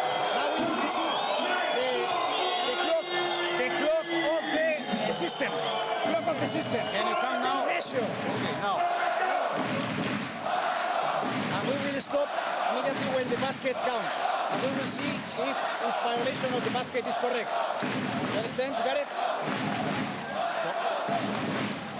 When the shot is made, yes. We have to count. We need to stop. Wait. Back. I can't go back. I can't go back. The system doesn't allow to me. Yeah, now it's okay. Back. This is okay. Now. How much?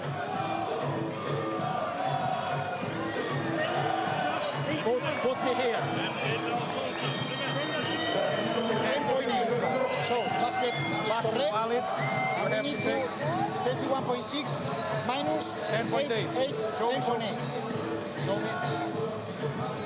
10. So it's 11.6 is 10. 9.8. 11.6. So 10.8 is 11.6 is 10.8. 10.8. 10.8 is the clock. Okay. This is the time. Okay. Okay. I go with the basket value. Okay. Post triple. So basket good.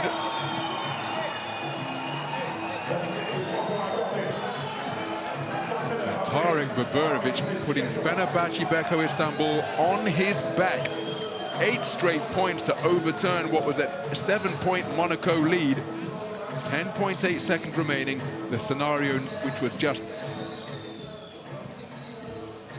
decided at the video operator's table, explained to both of the coaches.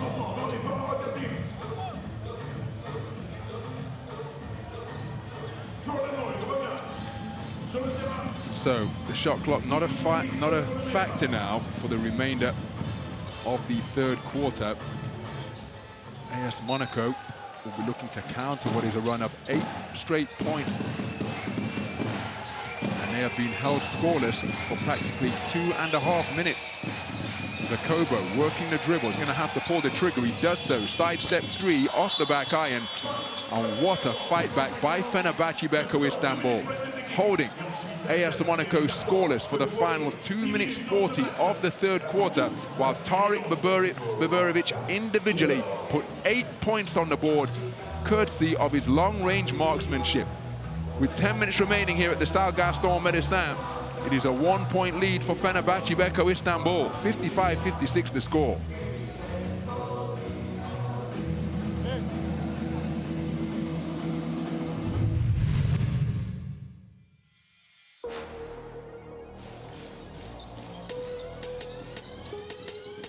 Well, it's been a terrific period of action in the third quarter here at the Stade Gaston Médecin.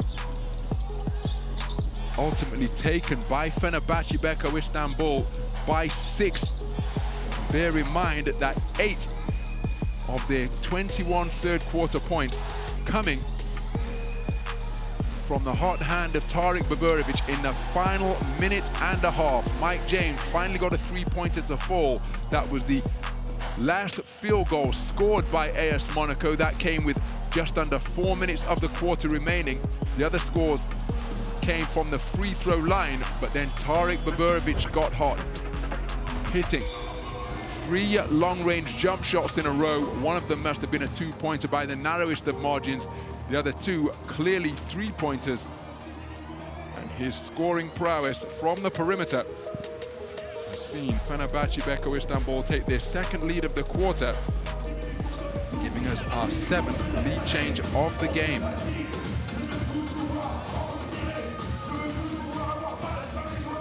Once again, it is the 3 ball that is paying huge dividends for Fenerbahçe Beko Istanbul. 11 of 24 from downtown. In stark contrast, AS Monaco just 3 of 14. And Tarek Baburovic, those last 8 points coming in the final minute 40 seconds of the quarter. And it just took that brief passage of time for Tarek Baburovic and his scoring exploits to see him named as the outstanding performer of quarter number 3.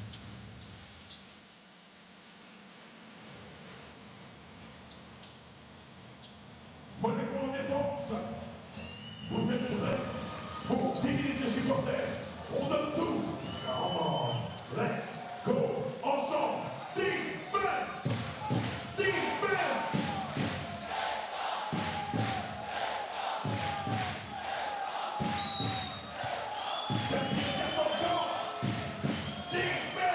So the final quarter underway. There is the 5 on the floor for Fenerbahçe Beko Istanbul, and it is the visiting team that have the momentum entering this final period after Tarek Baburovic caught fire in the closing stages of the 3rd quarter, rattling off 8 points without reply from his hand individually to put his team up by 1 and make it a 10-0 run. Spanning quarters 3 and 4 to give Fenerbahçe Beko Istanbul a 3-point lead. That should be 55-58, and indeed it is.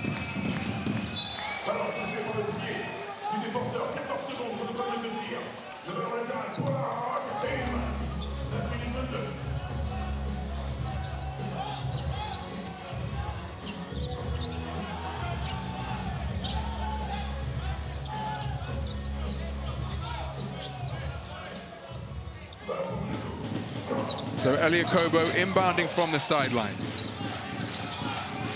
Lloyd guarded by Guduric.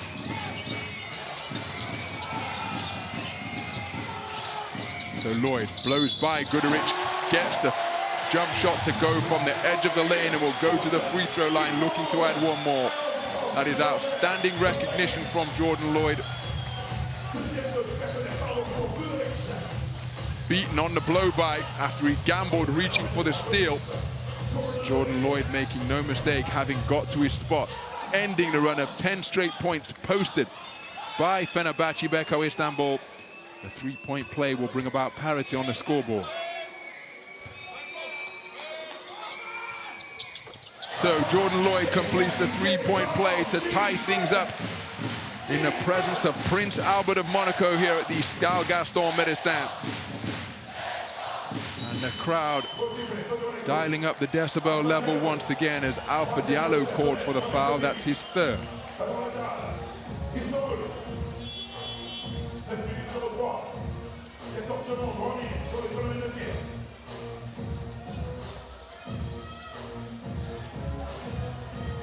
Le message reçu par la table de marque de Barcelone.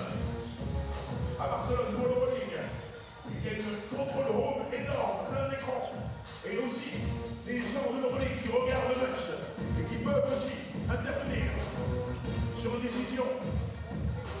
Et c'est le cas, un message reçu de l'EuroLeague pour les arbitres.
Approaching a minute gone here in the fourth and final quarter. AS Monaco using a three-point play from Jordan Lloyd to get back to level pegging on the scoreboard. Vérification par Barcelone. Une faute sur le panneau d'affichage.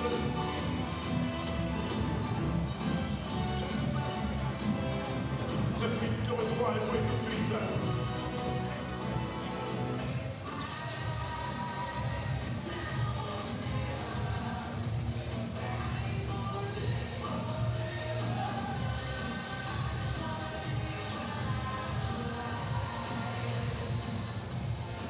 Et encore une fois, pour expliquer pourquoi le jeu a du mal à reprendre, en EuroLeague, l'ordinateur, les statistiques et du sport est le même. Et tout doit être en ordre pour que le match puisse continuer. C'est ce qu'ils sont en train de faire à la table de marque. Et c'est pas forcément évident, pour vous dire la vérité, avec le logiciel de l'EuroLeague. Donc les choses sont en train de se remettre en ordre.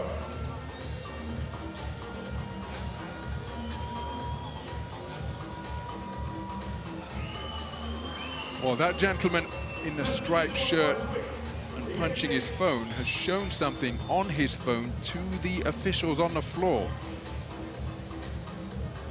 So that is what's being discussed here.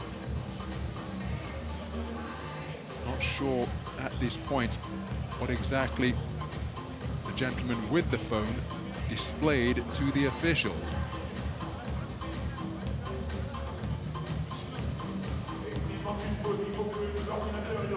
One of the backroom staff here at AS Monaco.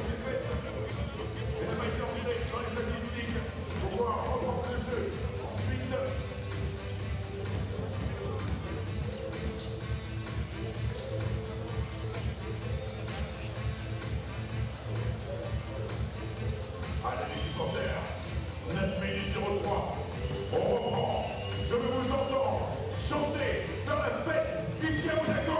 Comment tout le monde, tout le monde, tout le monde, tout le monde, allez, je veux vous entendre, allez, allez. Well, this capacity crowd have played their part in generating a fantastic atmosphere here at the Salle Gaston Médecin.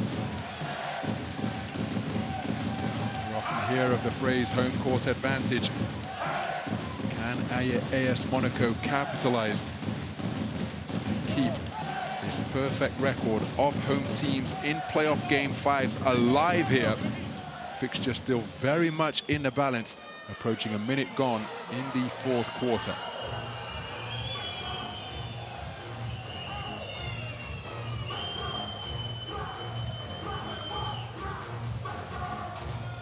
N'envoyez pas la table de marque, le contrôle est pris aussi par les équipes de Barcelone à distance.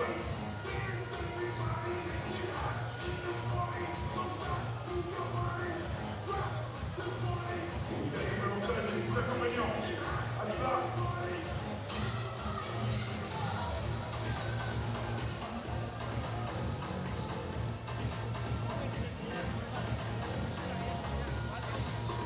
It's the same for players on both teams, of course, but this a difficult interlude. Players that emerged from the intermission between quarters 3 and 4 were in their flow. Each team netting a field goal. Jordan Lloyd completing a three-point play. And now they won't want to be expending too much mental energy, but equally they won't want their concentration levels to drop or their bodies to seize up. Just see Elia Kobo taking the opportunity to remain loose and limber. Of course, crucial that statistics, game clock, shot clock, foul counts are all correct and as they should be, particularly in a game of this magnitude.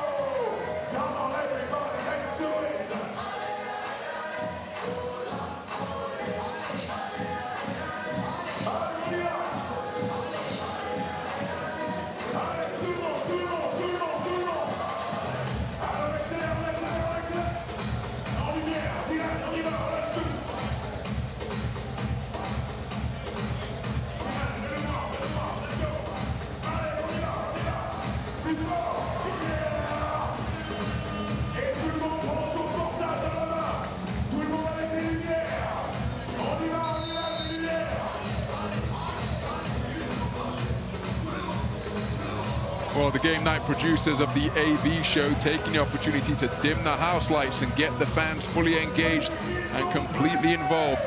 They're providing the spotlights now. The lights from their smartphones. But again, the players preparing to return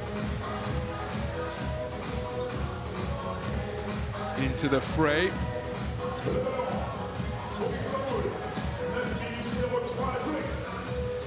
So Nigel Hayes-Davis has gone from 3 fouls to 2 fouls.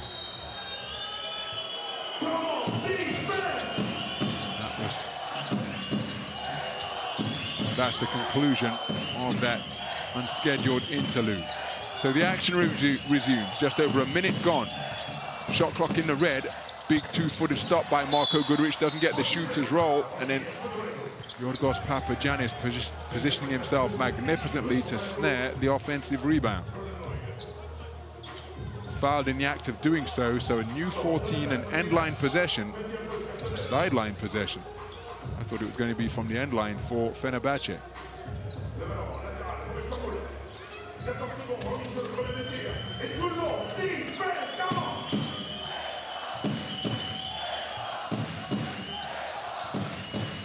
So Wilbekin fakes the 3, gets to the edge of the lane, bullet pass to the corner, 3-pointer is off the back iron from Nate Sestina. We've got contact down low, and Jordan Lloyd has been called for the foul.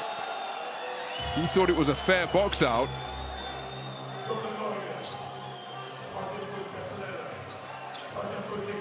So 2 fouls in quick succession. Take another look at the 3-ball from Nate Sestina. Oh, dear me. Well, it's Jordan Lloyd who is caught. But I think just prior to that, Tarek Baburevic was wrapping him up from behind. Guduric spinning his way into the lane, has it poked away by a hard swipe from Donatas Motiejunas. What a steal. And now Motiejunas, oh my goodness, that was an ambitious feed through a crowd. And it's Fenerbahce who benefit with an uncontested score practically at the offensive end. AS Monaco looking to get themselves a quick score in transition. But the attempted pass to the streaking Donatas Motiejunas had to go through a forest of Fenerbahce hands, and ultimately it couldn't find its way to the intended receiver. Turnover is the result. Kobo leaves his feet to pass. Alpha Diallo checking the shot clock, pulls the trigger with the shot clock in the red, and AS Monaco completely out of sync and out of sorts since the resumption after that impromptu interlude, which resulted in Nigel Hayes-Davis seeing his foul count reduced from 3 to 2. Well, momentum, a funny thing in sports. You certainly recognize it when you are in the presence of it. The fans do too, and that is why they are pumping up the volume here in a bid to get their team back on track. Fenerbahce with a 2-point lead with 2 minutes 20 gone in the final quarter. Wilbekin with a speed edge over Motiejunas, dancing with the dribble, hangs it up for Papa. Yo, that's a terrific reception. Papagiannis made the catch, just couldn't contort his body enough to kiss it home off the glass. So Akobo pushed out towards the halfway line. Motiejunas looks at the 3, doesn't pull the trigger, and again it's another ambitious backdoor feed. Now, if this football, I think it was football from Elia Kobo, wasn't it? But they're saying football from Fenerbahce, which would give AS Monaco possession and a recycled 14. The officials more closely, more optimally placed tonight. So Runis Jastakevicius not agreeing with the call that has gone against him. Let's take a look. It's Motiejunas looking to drop off the backdoor cut. Now that's the football, isn't it? That was my instinct. Then there's a subsequent football from Nate Sestina, but not before it had been kicked by Elia Kobo.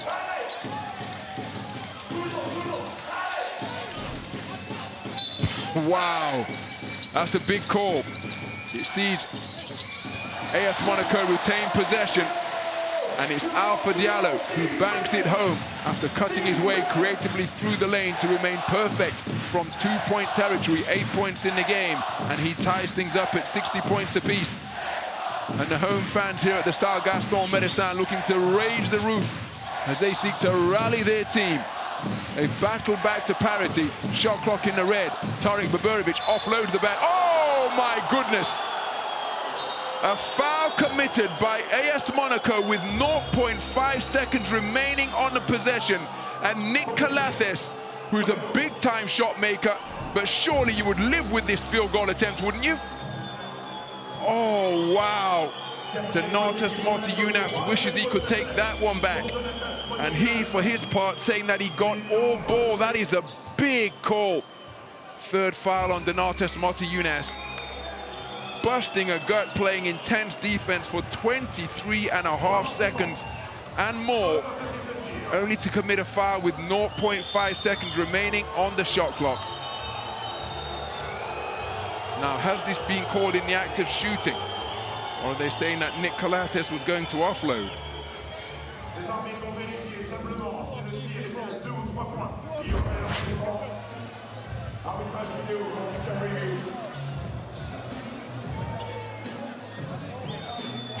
Well, it's in the act of shooting, and that's a clear three-pointer, isn't it? No doubt whatsoever, but that's not even... Is that a shot? Is this an attempted shot? I suppose, given the context, it had to be a shot, or it would have been... Wait. Can I have another angle? Wow. This is a big call. Hitting the head, hitting in the arm, 644, and 3 shots. Okay? Well, they've said it's a foul in the act of shooting.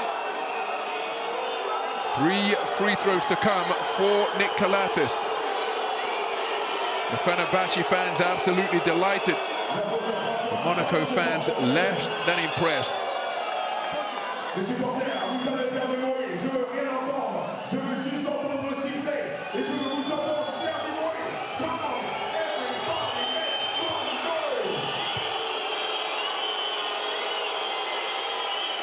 Well, the encouragement of the Fenerbahce fans for the visitors being drowned out by the cacophony being created by the home fans here.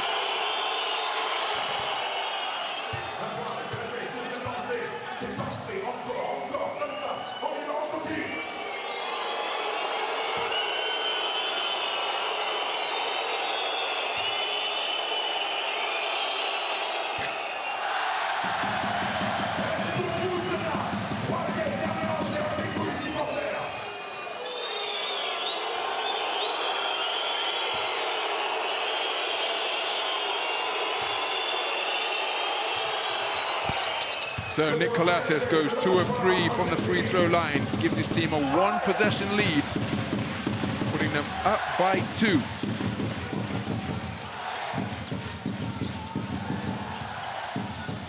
So James working the handle, Calathes giving him room. Diallo playing point forward, defended by Baburovic. Attacks the lane, comes up empty, and it's another turnover committed by AS Monaco. Swarming defense for Fenerbahçe Beko Istanbul, paying dividends.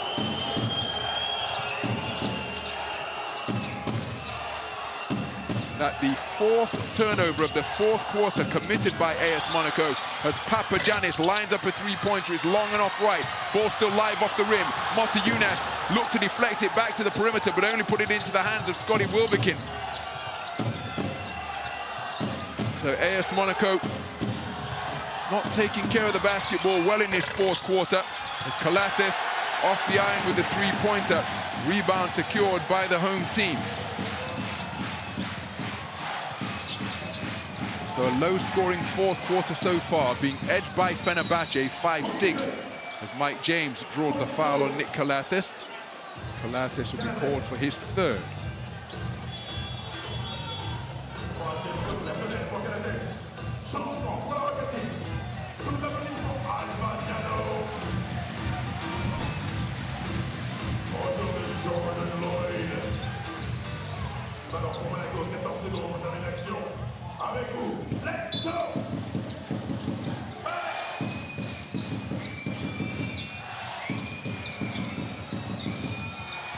So Takobo stops it just above the free throw line, doesn't get the shooter's roll. Tough rebound, Yorgos Papagiannis. Approaching the halfway stage of the final quarter of regulation. Will overtime be required, as it was in game 1 here, to open this playoff series?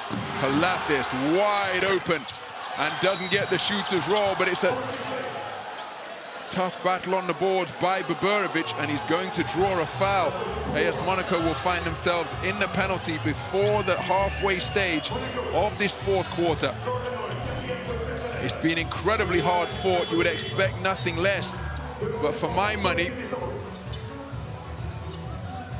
AS Monaco have been devoid of flow in this fourth quarter so far, and that is foul number 4 against Jordan Lloyd.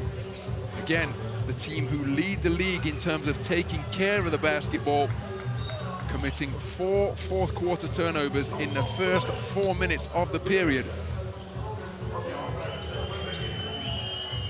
Some of them committed when trying really ambitious passes through a crowded lane, looking to find cutters en route to the basket. Tarik Boborovic, 19 of 21 from the free throw line this campaign. The perfect 5 of 5 now in the postseason, puts his team up by 3.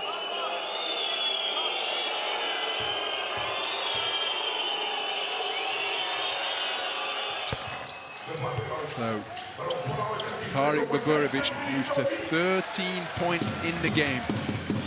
What a game in which to have one of your best scoring outings in the Turkish Airlines EuroLeague. It's a 2-score affair. Jordan Lloyd has almost lost the handle again. Mike James bails him out. The offload to John Brown, denied at the goal by Yorgos Papagiannis with a terrific rejection. Rotating to turn away that field goal attempt and spark a secondary break opportunity for Fenerbahçe Beko Istanbul. Terrific interior defending by Yorgos Papagiannis. So Boborovic, ambitious leaner off the iron. Rebound Donatas Motiejunas. Now Mike James, with his team trailing by 4, will want to come away with points on the board here, either from the field or free throw line. Works his way into the lane. Offload, Donatas Motiejunas, fouled in the act of shooting. Now Jordan Lloyd is saying that's an unsportsmanlike, but I think it's going to be a regular shooting foul that will send Donatas Motiejunas to the free throw line for 2. Fantastic vision from Mike James. Fenerbahce making life really difficult as we see that rejection from the weak side by Yorgos Papagiannis to deny John Brown. We've got a timeout on the floor beyond the halfway stage of the fourth quarter. It's a fourth quarter being edged by the visitors. That is why they lead by 4. 60-64 the score.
Well, there you see Tarik Boborovic, who has exploded.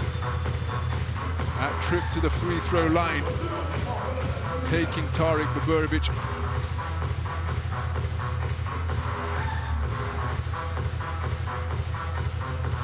to be the high scorer for his team.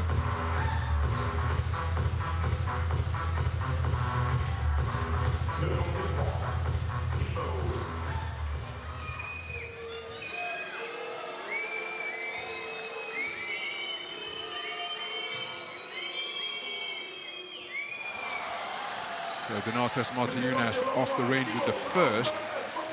For what it's worth, I've got Tarek Baburevic on 13 points in the game rather than 17. But either way, he is Fenerbahçe Beko Istanbul's leading scorer. Game's leading scorer is a man on the free throw line with 15. Gets the shooter's roll on the second to end the run of 4 straight points, all coming from the free throw line posted by Fenerbahçe Beko Istanbul. It is a one-possession affair. AS Monaco trailing by 3. 16 points in the game for Donatas Motiejunas. Being Monaco's leader in terms of performance index rating, 13.5 through the completed 4 playoff games coming into this decider. So Wilbekin on the rip through and then the dribble against Okobo. Sidestep dribble, pull-up three-pointer, rebounded by Nick Kalathis. Terrific effort by Fenerbahçe Beko Istanbul, who continue to have a significant edge on the boards, particularly at the offensive end. As Wilbekin drives, looking to offload to Papagiannis, broken up, ball still loose. What a hustle play from Scotty Wilbekin. And in performing that swallow dive to get both hands on the basketball, his momentum carrying him over the sidelines. But you cannot knock the man's hustle. Terrific effort by Scotty Wilbekin. Watch him leave his skin on the court here. No regard for his own safety and just breaching the sideline with that left hand. That is how much possession of the pill means deep into the 4th quarter here. A 4th quarter that has been low scoring indeed. 6-8 in favor of Fenerbahçe Beko Istanbul.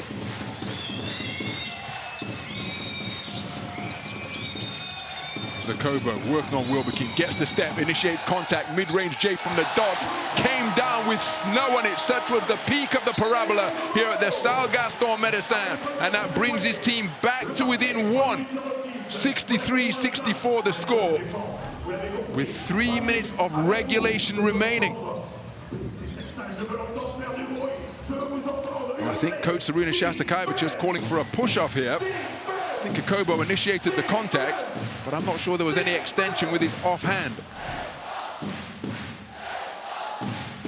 Oh, cries of défense, défense, reverberating around this arena, looking to make communication difficult for the visitors and encourage the home team to lock down. As Guduric creates room with the crossover and calmly connects his second three-pointer to remain perfect from downtown and make this a 2-score affair. Marko Guduric, as cool as can possibly be, the crossover dribble, creating room after the pick was set on the perimeter, and Marko Guduric drills Fenerbahçe Beko Istanbul's 12th three-pointer to give them some breathing room deep into regulation. Timeout on the floor, Fenerbahçe Beko Istanbul leading by 4.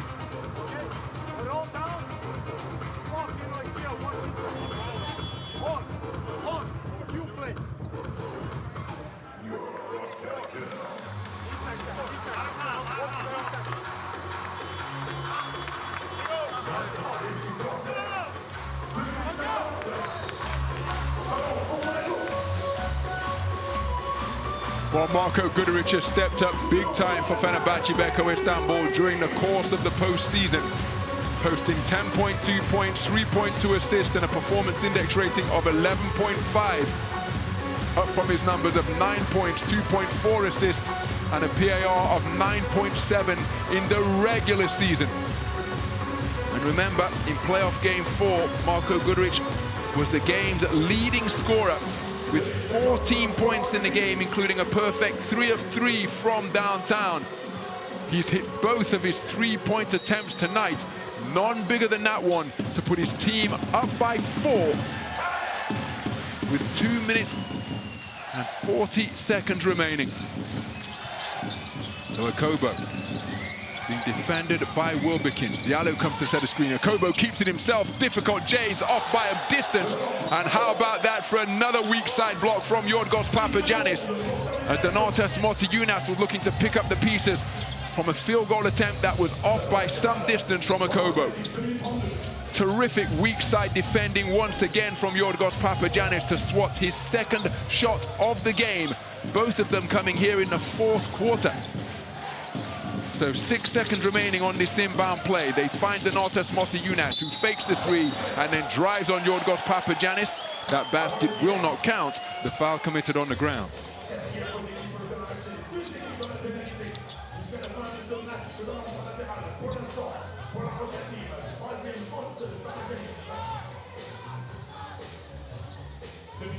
So Yorgos Papagiannis called for his third. Mike James, 1 of 3 from downtown thus far. His team trailing by 4.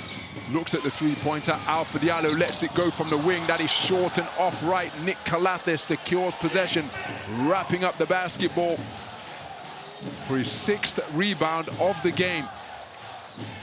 Guduric, who's perfect from downtown so far. Diallo defending. Guduric working the dribble. Wide open is Papagiannis. They look for him. Ball deflected by Jerome Blossomgame for the steal. Now, as Mike James pulls up off the dribble and lands it from long range. Another clutch bucket in the cannon of those made by the all-time leading scorer in the Turkish Airlines EuroLeague. He brings his team back to within 1.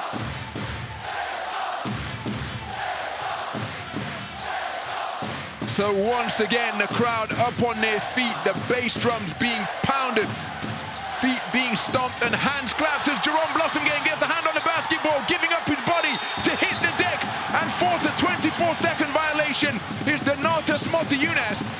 The violation not enforced because AS Monaco got their hands on the basketball. Here's the possession off the turnover as Elia Kobo makes it a run of 5 points without reply to put his team up by 1. Prince Albert of Monaco up on his feet, applauding the effort.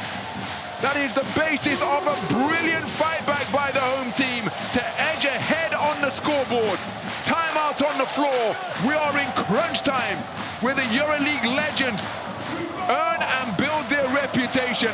And this one has come down to the wire once again. Let's listen in.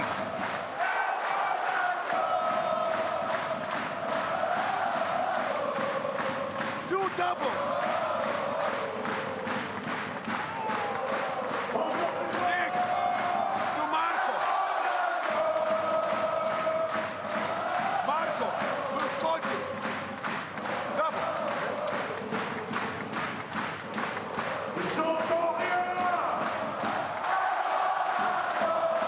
Aggressive. If it's short throw, Nigel cutback. Hey, Tariq. Go for Marco. Tariq for Marco. So Elia Kobo getting to his spot and hitting that mid-range jump shot once again. Elia Kobo 5 of 8 from two-point territory. He's had a difficult night from downtown.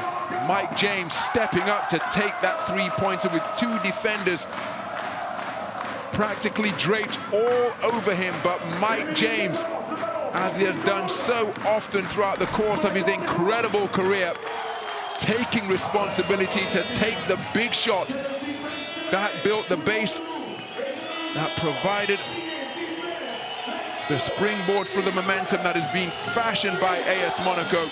They're using a run of 5 points without reply to lead by 1. A minute and change remaining as Mike James gambles on the steal. Tariq Baburovic, 13 points in the game, including 3 of 3 from downtown. Wilbekin leaves Blossomgame, pulls up for 3, goes glass to kiss home the three-pointer from the top of the key. 12 points in the game on 4 of 7 shooting.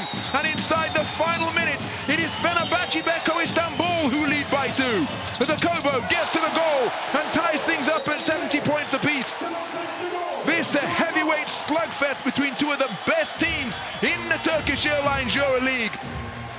And they are fighting one another to a standstill thus far.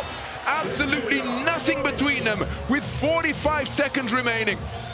Big shot after big shot being made by the EuroLeague ballers here at the Salle Gaston Médecin. 5 points in a row on a three-pointer from Mike James and a mid-range J from Elia Kobo. Scotty Wilbekin hitting a pull-up, countered by a take to the glass by Elia Kobo. And that is why we are all square, 70 points apiece. And Tarik Baburovic, who has been instrumental in Fenerbahce remaining in contention. Remember, he scored 8 points in a row to conclude the third quarter. He's gone down lame, having twisted his ankle here. Oh my goodness. Saw him reach for that left leg immediately.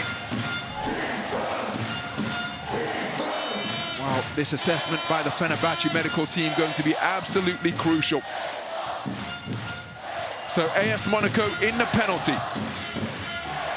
The marquee matchup to the fore as Calates brought it over the halfway line. Wilbekin checks the status of the game clock and shot clock. Working against Blossom Game. Gets to the inside the lane, straight into the hands of Alpha Diallo, presenting him a gift. As Alpha Diallo with his second steal of the game. Wilbekin left his feet to pass and coughed up possession of the basketball. The 16th turnover of the game committed by the visiting team. And now there's a negligible difference between shot clock and game clock. Elia Kobo is gone for a three. High arcing J off the iron, and we are going to overtime. Well, the ball not leaving the hands of Elia Kobo. He came up big for AS Monaco in crunch time, netting 4 points to keep his team in contention.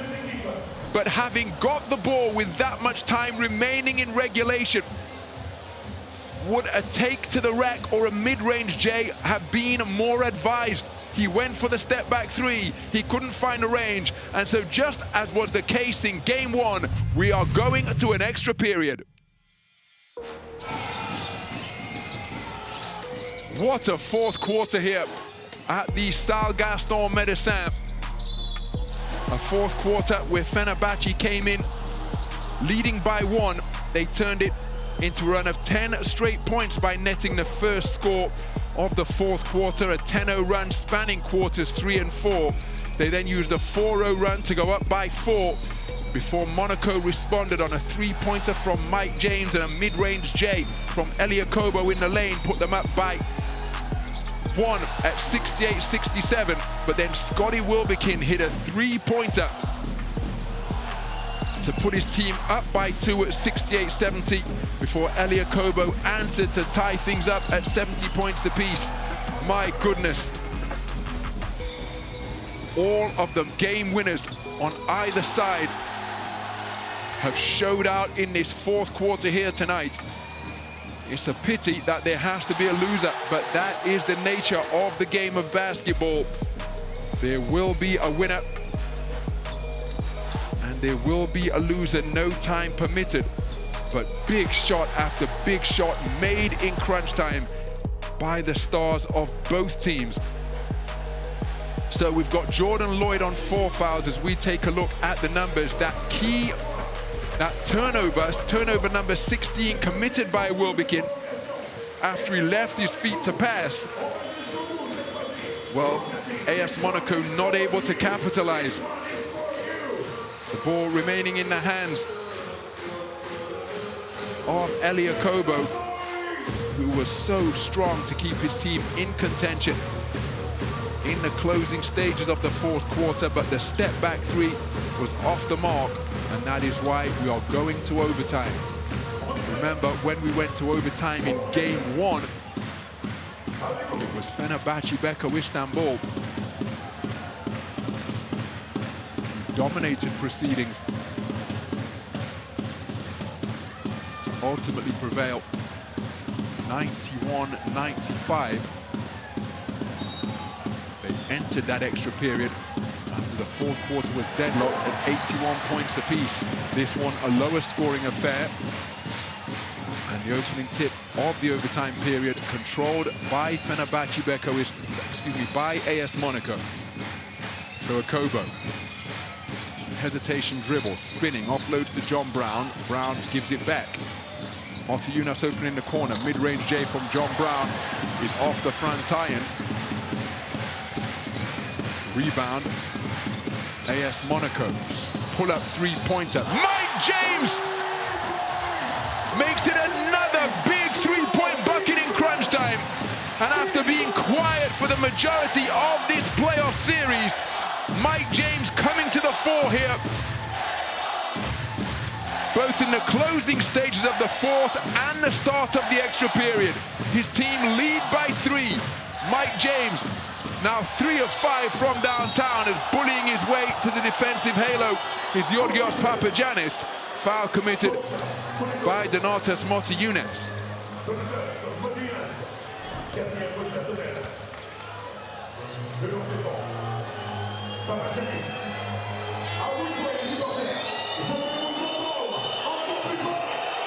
So it looks as though Mike James has rediscovered his shooting touch from deep here in the closing stages of the fourth and the start of the overtime period. Donatas Motiejunas called for his 4th foul. He and Jordan Lloyd on 4 fouls apiece for AS Monaco. No player in foul trouble for Fenerbahce. Georgios Papagiannis with a perfect trip to the free throw line brings his team back to within 1. Fenerbahce Beko Istanbul.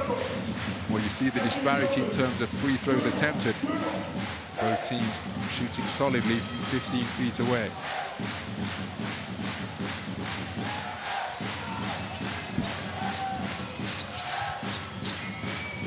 So James pushes it. Oh my goodness. Completely faked out John Brown, who was cutting towards the lane. But it looked as though, watch Mike James here. That head fake with the eyes, catching everybody unawares, including his teammate, who was the intended receiver. Turnover number 11 committed by AS Monaco.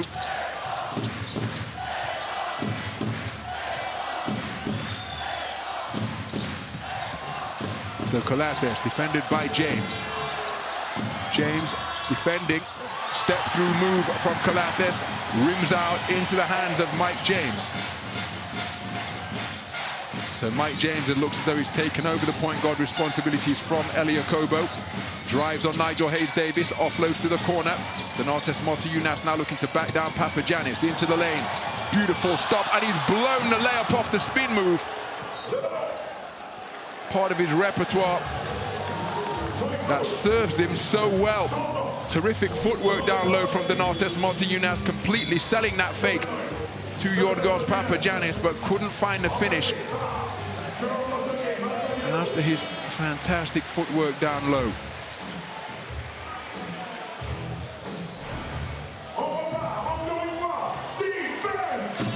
So Donatas Motiejunas taking a breather. Heavy minutes logged by him tonight, 29 minutes in the fixture so far, 10 lead changes in the game through the 4 completed quarters. Wilbekin, big 1-2 stop, tough bucket from Scotty Wilbekin. His team's first field goal of the overtime period sees them go up by 1 for their first lead of overtime.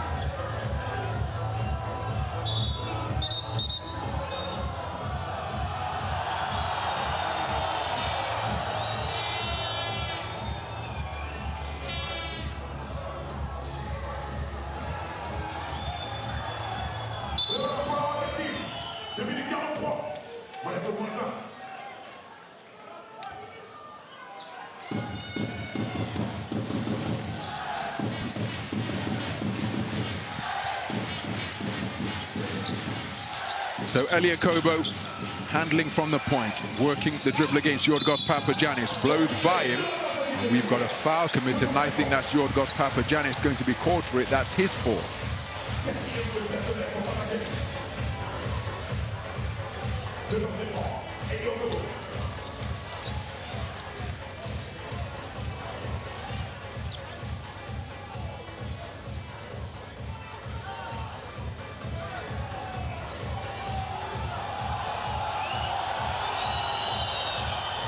How Terry Tarpey and Kemba Walker would be loved to be out there fighting with their teammates so far.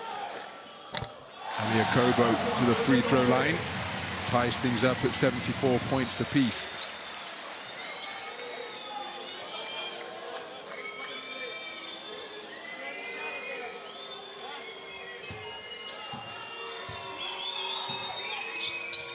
So Eliakoba remains perfect from 15 feet away. AS Monaco edge the score in their favor. They lead by 1.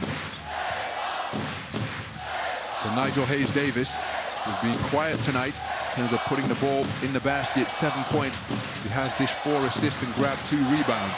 Wilbekin beats John Brown. Ball is loose. Nigel Hayes-Davis stays possession for Fenerbahce. Nick Kalathis for 3 off the front iron. Strong rebound. Jerome Blossom game.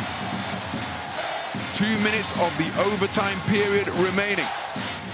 Mike James working against Kalathis. James using the dribble, double teamed on the perimeter, pulls up mid-range, short on the shot, rebound Scotty Wilbekin. Mike James looking to perhaps get an and one opportunity, but no foul, no bucket. So Wilbekin. Papagiannis setting the screen. Now there's a mismatch on the perimeter and down low. Wilbekin pulls up for 3, goes up high, off the iron. John Brown deflects it and guides it into the hands of Alpha Diallo. So less than a minute and a half remaining. As Alpha Diallo attacks, goes for the reverse basket interference, surely. Yes, it is indeed. Because Yorgos Papagiannis made contact with the rim from the underside as he looked to block his 3rd shot of the game. And I think this will be basket good for Alpha Diallo.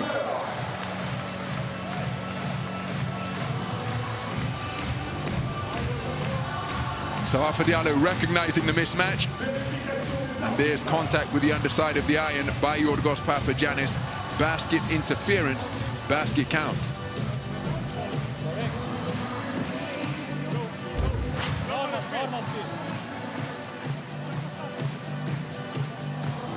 Go back.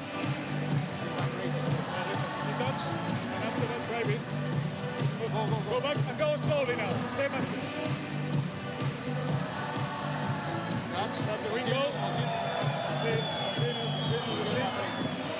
Give me the ring camera left. Ring camera left. Let's go. Back. And go slowly. Go back. Okay, go. That's it. Go, go. Well, that is pretty conclusive. 1 point 17. And this one they go. 1 point 17 and basket. I complete the basket. So you give the basket to him. So basket good. And for the 2nd time in this overtime period, AS Monaco leading by 3 after a Mike James 3-pointer put them up by 3 for the first score of the extra period. So everybody who is able up on their feet here at the Salle Gaston Médecin in support of the home team. Tarik Baburovic rolled his left ankle deep into the 4th quarter as Mike James gambled on the steal. Kalathis protecting possession of the basketball well. Guduric being forced back towards the halfway line. Sees a seam, attacks, kicks to the corner. Kalathis for 3 and he connects from downtown. And we said he's not the most efficient 3-point shot maker, but my goodness, he is a big-time 3-point shot maker. His 2nd 3-pointer of the game ties things up at 77 points apiece. Deep into the overtime period here at the Salle Gaston Médecin. Timeout on the floor, and we are deadlocked once again. 77 points apiece.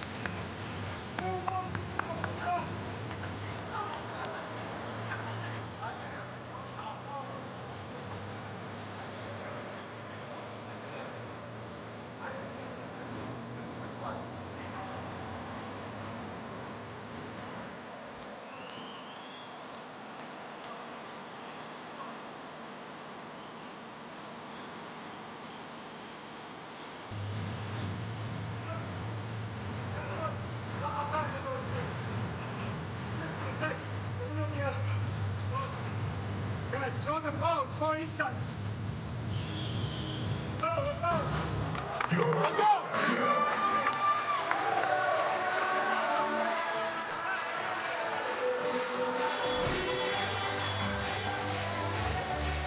So another look at the basket interference by Georgios Papagiannis.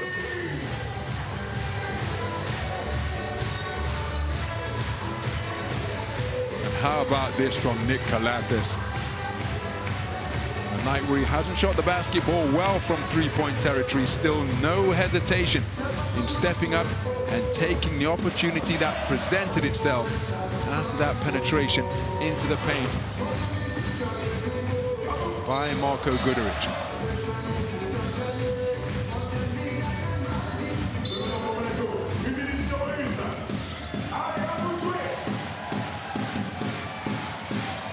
So half-court pressure being applied by Marko Guduric as Elia Kobo brings it over the halfway line. Mike James setting a screen, and now Kobo, keeping his dribble alive, he's now used it, rotates it to James. Guduric looking to force him left. Guduric beaten, high floater is good over the top of Georgios Papagiannis. Mike James, 20 points in the game to lead all scorers, and his team lead by 2. Around 11 seconds the difference between the shot clock and the game clock. This a crucial possession as Guduric rotates it to Kalathis. Back-to-back three-pointers from Nick Kalathis sees Fenerbahçe Beko Istanbul take a 1-point lead. The shot clock has been turned off. Elia Kobo handling the basketball as he was at the end of regulation. You've got Mike James wide open, and possession has been coughed up. Elia Kobo crying to the officials, but the ball was still loose. My goodness, what a play from Fenerbahçe Beko Istanbul. Elia Kobo coughing up possession, but Nick Kalathis with another standstill three-pointer to make it back-to-back buckets from downtown to give his team a 1-point lead deep into the overtime period. From one great playmaker to another, he knows how big that basket is and how crucial this next possession is. I think we're going to have a jump ball at the nearest circle.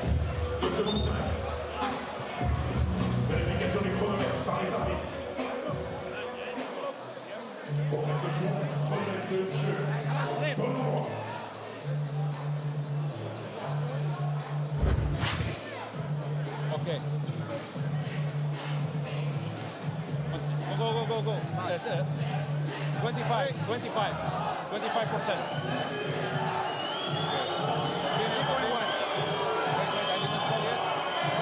Now, I stop the game. 2.5. Okay. But I just called the jump ball here. Okay. You wait a little bit, so 2.5, okay? 2.5 is correct. Okay, great. 2.5. Hey. So 2.5 seconds remaining. Who are going to be the protagonists fighting for the jump ball? I think Georgios Papagiannis may well be involved. As Elia Kobo losing the handle, Nick Kalathis hitting the deck without hesitation. And then Georgios Papagiannis and Alpha Diallo looks as though it will be those two jumping it up.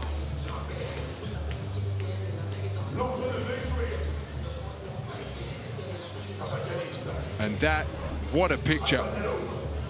The EuroLeague superstars all involved in a pile-up in a bid to secure possession of the basketball. 2.5 seconds remain in the overtime period.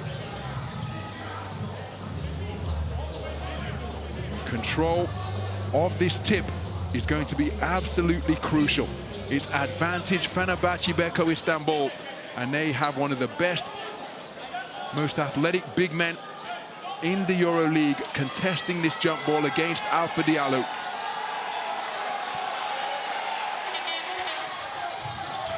Ball is still loose. Somebody's got to commit a foul, but they don't do so. And it is Fenerbahçe Beko Istanbul who create a little bit of history here of the most significant order at the Sal Gaston Medicine.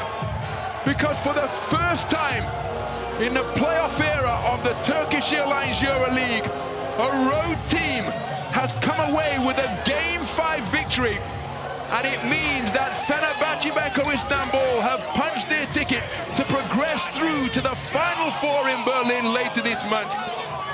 What an absolutely memorable, monumental encounter we have just witnessed here. just as in game 1 at the Salle Gaston Médecin, it required an overtime period for it to be decided. And in the extra period, the shot-making prowess of Nick Calathes, who calmly canned back-to-back three-pointers, have seen Fenerbahçe Beko Istanbul fight and claw their way over the line by the narrowest of margins.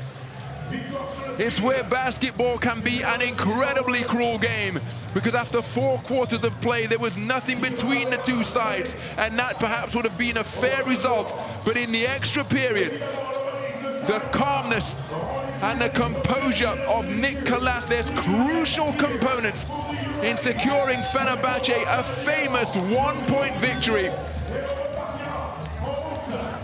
The first ever road team to win a playoff Game 5 sees Fenerbahçe Beko Istanbul return to the Final Four, whereas AS Monaco miss out in the most heartbreaking fashion. They deserve all the spirited and generous applause they're receiving from their home fans, because they could have given no more. But in the final analysis, in the extra period, it was Šarūnas Jasikevičius' men who executed more efficiently in the extra period to give us a final score after overtime of AS Monaco 79, Fenerbahçe Beko Istanbul 80. A famous road win for Fenerbahçe Beko Istanbul sees them progress to the Final Four extravaganza to conclude the Turkish Airlines EuroLeague season. What a game!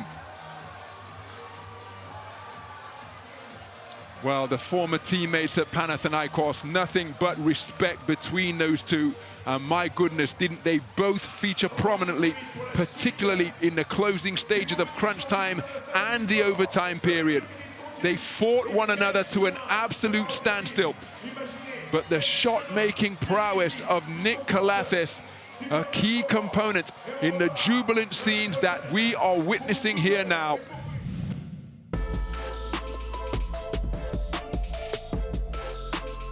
And the Motorola magic moment is the three-pointer to beat the shot clock buzzer in the second quarter from Marko Guduric.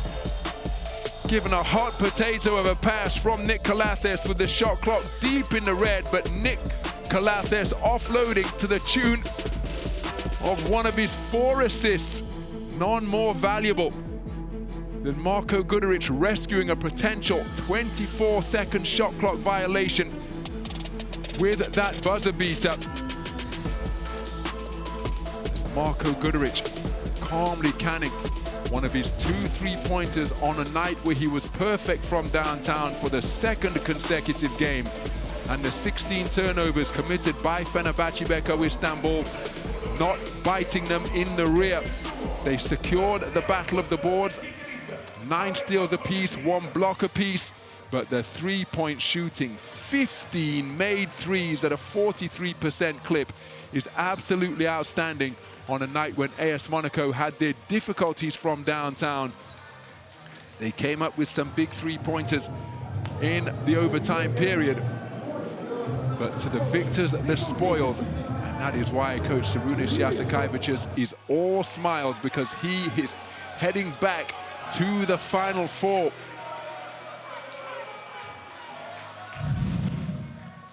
And tonight's Adidas Player of the Game is the man who calmly canned consecutive 3-pointers to get his team over the line. The first one tied things up at 77 points apiece, and then the next one, the final one, proved to be the nail in the coffin that put his team up by an ultimately insurmountable 79 points to 80. Nick Calathes showing huge basketball courage in the clutch, and he has duly been named as tonight's Adidas Player of the Game. Let's hear from him. Congratulations, Nick. Crazy ending to this very close game. It was a hell of a series. They're a very good team. Hats off to Monaco. You know, they're very well coached. They got a bunch of hell of a guys that can play basketball. They got the MVP and Mike James that, you know, we got the MVP, Mike James, that, you know, all season and all playoffs, he killed us. And, you know, first and foremost, I'm happy for my guys. we got a bunch of guys that are hungry. We worked all year. We went through adversity. And, you know, guys like Scotty, Tyler, Papagiannis, first Final Four, man, the guy who works his ass off. Goodrich hit amazing shots. Tariq, Nate. You know, like I said, we have a family as a team, and we all help each other out. Motley was huge for us today. I can keep speaking, but I'm just very excited about going to the Final Four and doing it with these guys and this club. You said it all. Thank you so much. Have a good night. So Nick Calathes bestowed with the honor of tonight's Adidas Player of the Game, but he quick to give credit to his entire team and the work that they put in.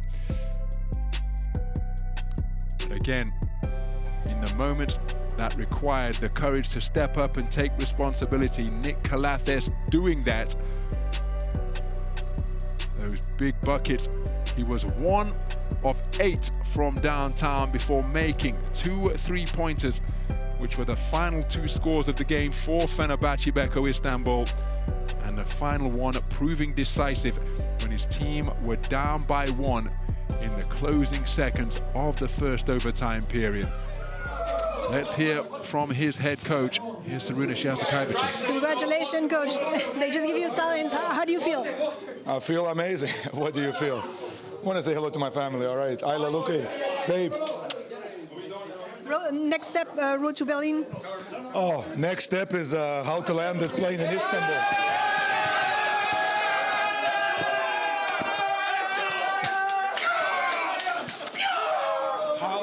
How we're going to land in Istanbul, how we're going to take that plane down, I have no idea. But this flight home has to be legendary. Yellow Nation, get ready for Berlin. Thank you. Have a good night. Well, what beautiful post-game scenes during the course of that interview. In what was an incredibly hot atmosphere, Coach Saruna Shazakaivic is called off by his troops, doused in water during the course of his post-game conversation as we take a look inside the numbers. But this game about so much more than the numbers. The togetherness, the unity that they showed. Let's hear from Tariq Baburovic. What a game. How come you're completely dry and I'm completely wet and you won and I didn't? We were the ones throwing water. We were the ones throwing water. Congratulations. Next step, Berlin. You might be over the moon. Right now I cannot comprehend the emotions that I'm feeling. I'm really happy and proud of my team. Everybody put an amazing character in Game 5. This is the first time in history somebody did something like this. Even one more reason to even be more proud for the team. Really happy, and let's go to Berlin. That was very close. You had a worthy opponent tonight. What? Excuse me? That was very, very close tonight. You had a worthy opponent. Exactly, like every single game in the series, it was like until the last ball. It required a lot of concentration and everything, and we did it really with amazing character, a lot of fatigue, and I'm really proud of my guys. Thank you very much. Have a good night. Thank you. Well, Tariq Baburovic, when his team were trailing by an 8-point margin, which was AS Monaco's largest, by a 7-point margin, Tariq Baburovic rattled off 8 straight points to conclude the third quarter. A magnificent display. Let's hear from the bested head coach. Coach, crazy but disappointing ending for a game that could have gone either way. Just disappointed, that's it, what can I say? Congrats, like here, what can you say? Oh, Coach Sasa Bradovic, understandably disappointed. His team gave absolutely everything in a game that was decided by the narrowest of margins. 4 quarters of regulation, not enough to separate the two. And then in the overtime period, Nick Calathes hitting 2 3-pointers with a minute remaining to tie things up at 77 and then give his team a 1-point lead that would ultimately be decisive. Mike James and Nick Calathes, the players highlighted in the marquee matchup, and both of them coming up huge in the extra period. Mike James with 5 points in the overtime period, Nick Calathes with 6. And both of them absolutely integral and instrumental in their team's fortunes tonight. Well, Jonathan Motley gave his team a terrific foundation on which to build in his first appearance in the postseason. Mike James hitting big three-pointers in crunch time, in the end of regulation and in the overtime period as well. Never shying away. That was the shot to start the overtime period that put his team up by 3. And Scotty Wilbekin always providing an answer. Scotty Wilbekin with 14 points in the game on 4 of 8 shooting from three-point territory. Tough take into the lane and the finish there. But watch Nick Kalafis calmly connect on another tiptoe three-pointer from the perimeter. And the bucket that would ultimately prove to be decisive. Tonight's Adidas Player of the Game, stepping up in a major way to conclude the extra period. Well, a final look inside the numbers, but this game, again, was about so much more than the numbers, because it was about the character and the will and the determination showed by both teams. Inseparable at the end of 40 minutes of play, and in the overtime period, well, it was edged 10 points to 9 by Fenerbahçe Beko Istanbul, who take 2 wins on the road here at the Stade Gaston Medistan, both of them requiring an extra time period, and by creating that little bit of sporting history by becoming the first road team to win a playoff game 5 on the road. They have joined Real Madrid, who swept Baskonia, Panathinaikos, who defended home court to edge ahead 3-2 in their series against Maccabi Playtika Tel Aviv. And the third team in Berlin will be Fenerbahçe Beko Istanbul, having bested AS Monaco in this absolutely thrilling 5-game series between 2 teams where there was very little between the 2 of them. Well, it's deadlock between Barcelona and Olympiacos, who will secure the final ticket to Berlin. We know that Fenerbahçe Beko Istanbul will be there after a famous Game 5 road victory tonight. Bye for now.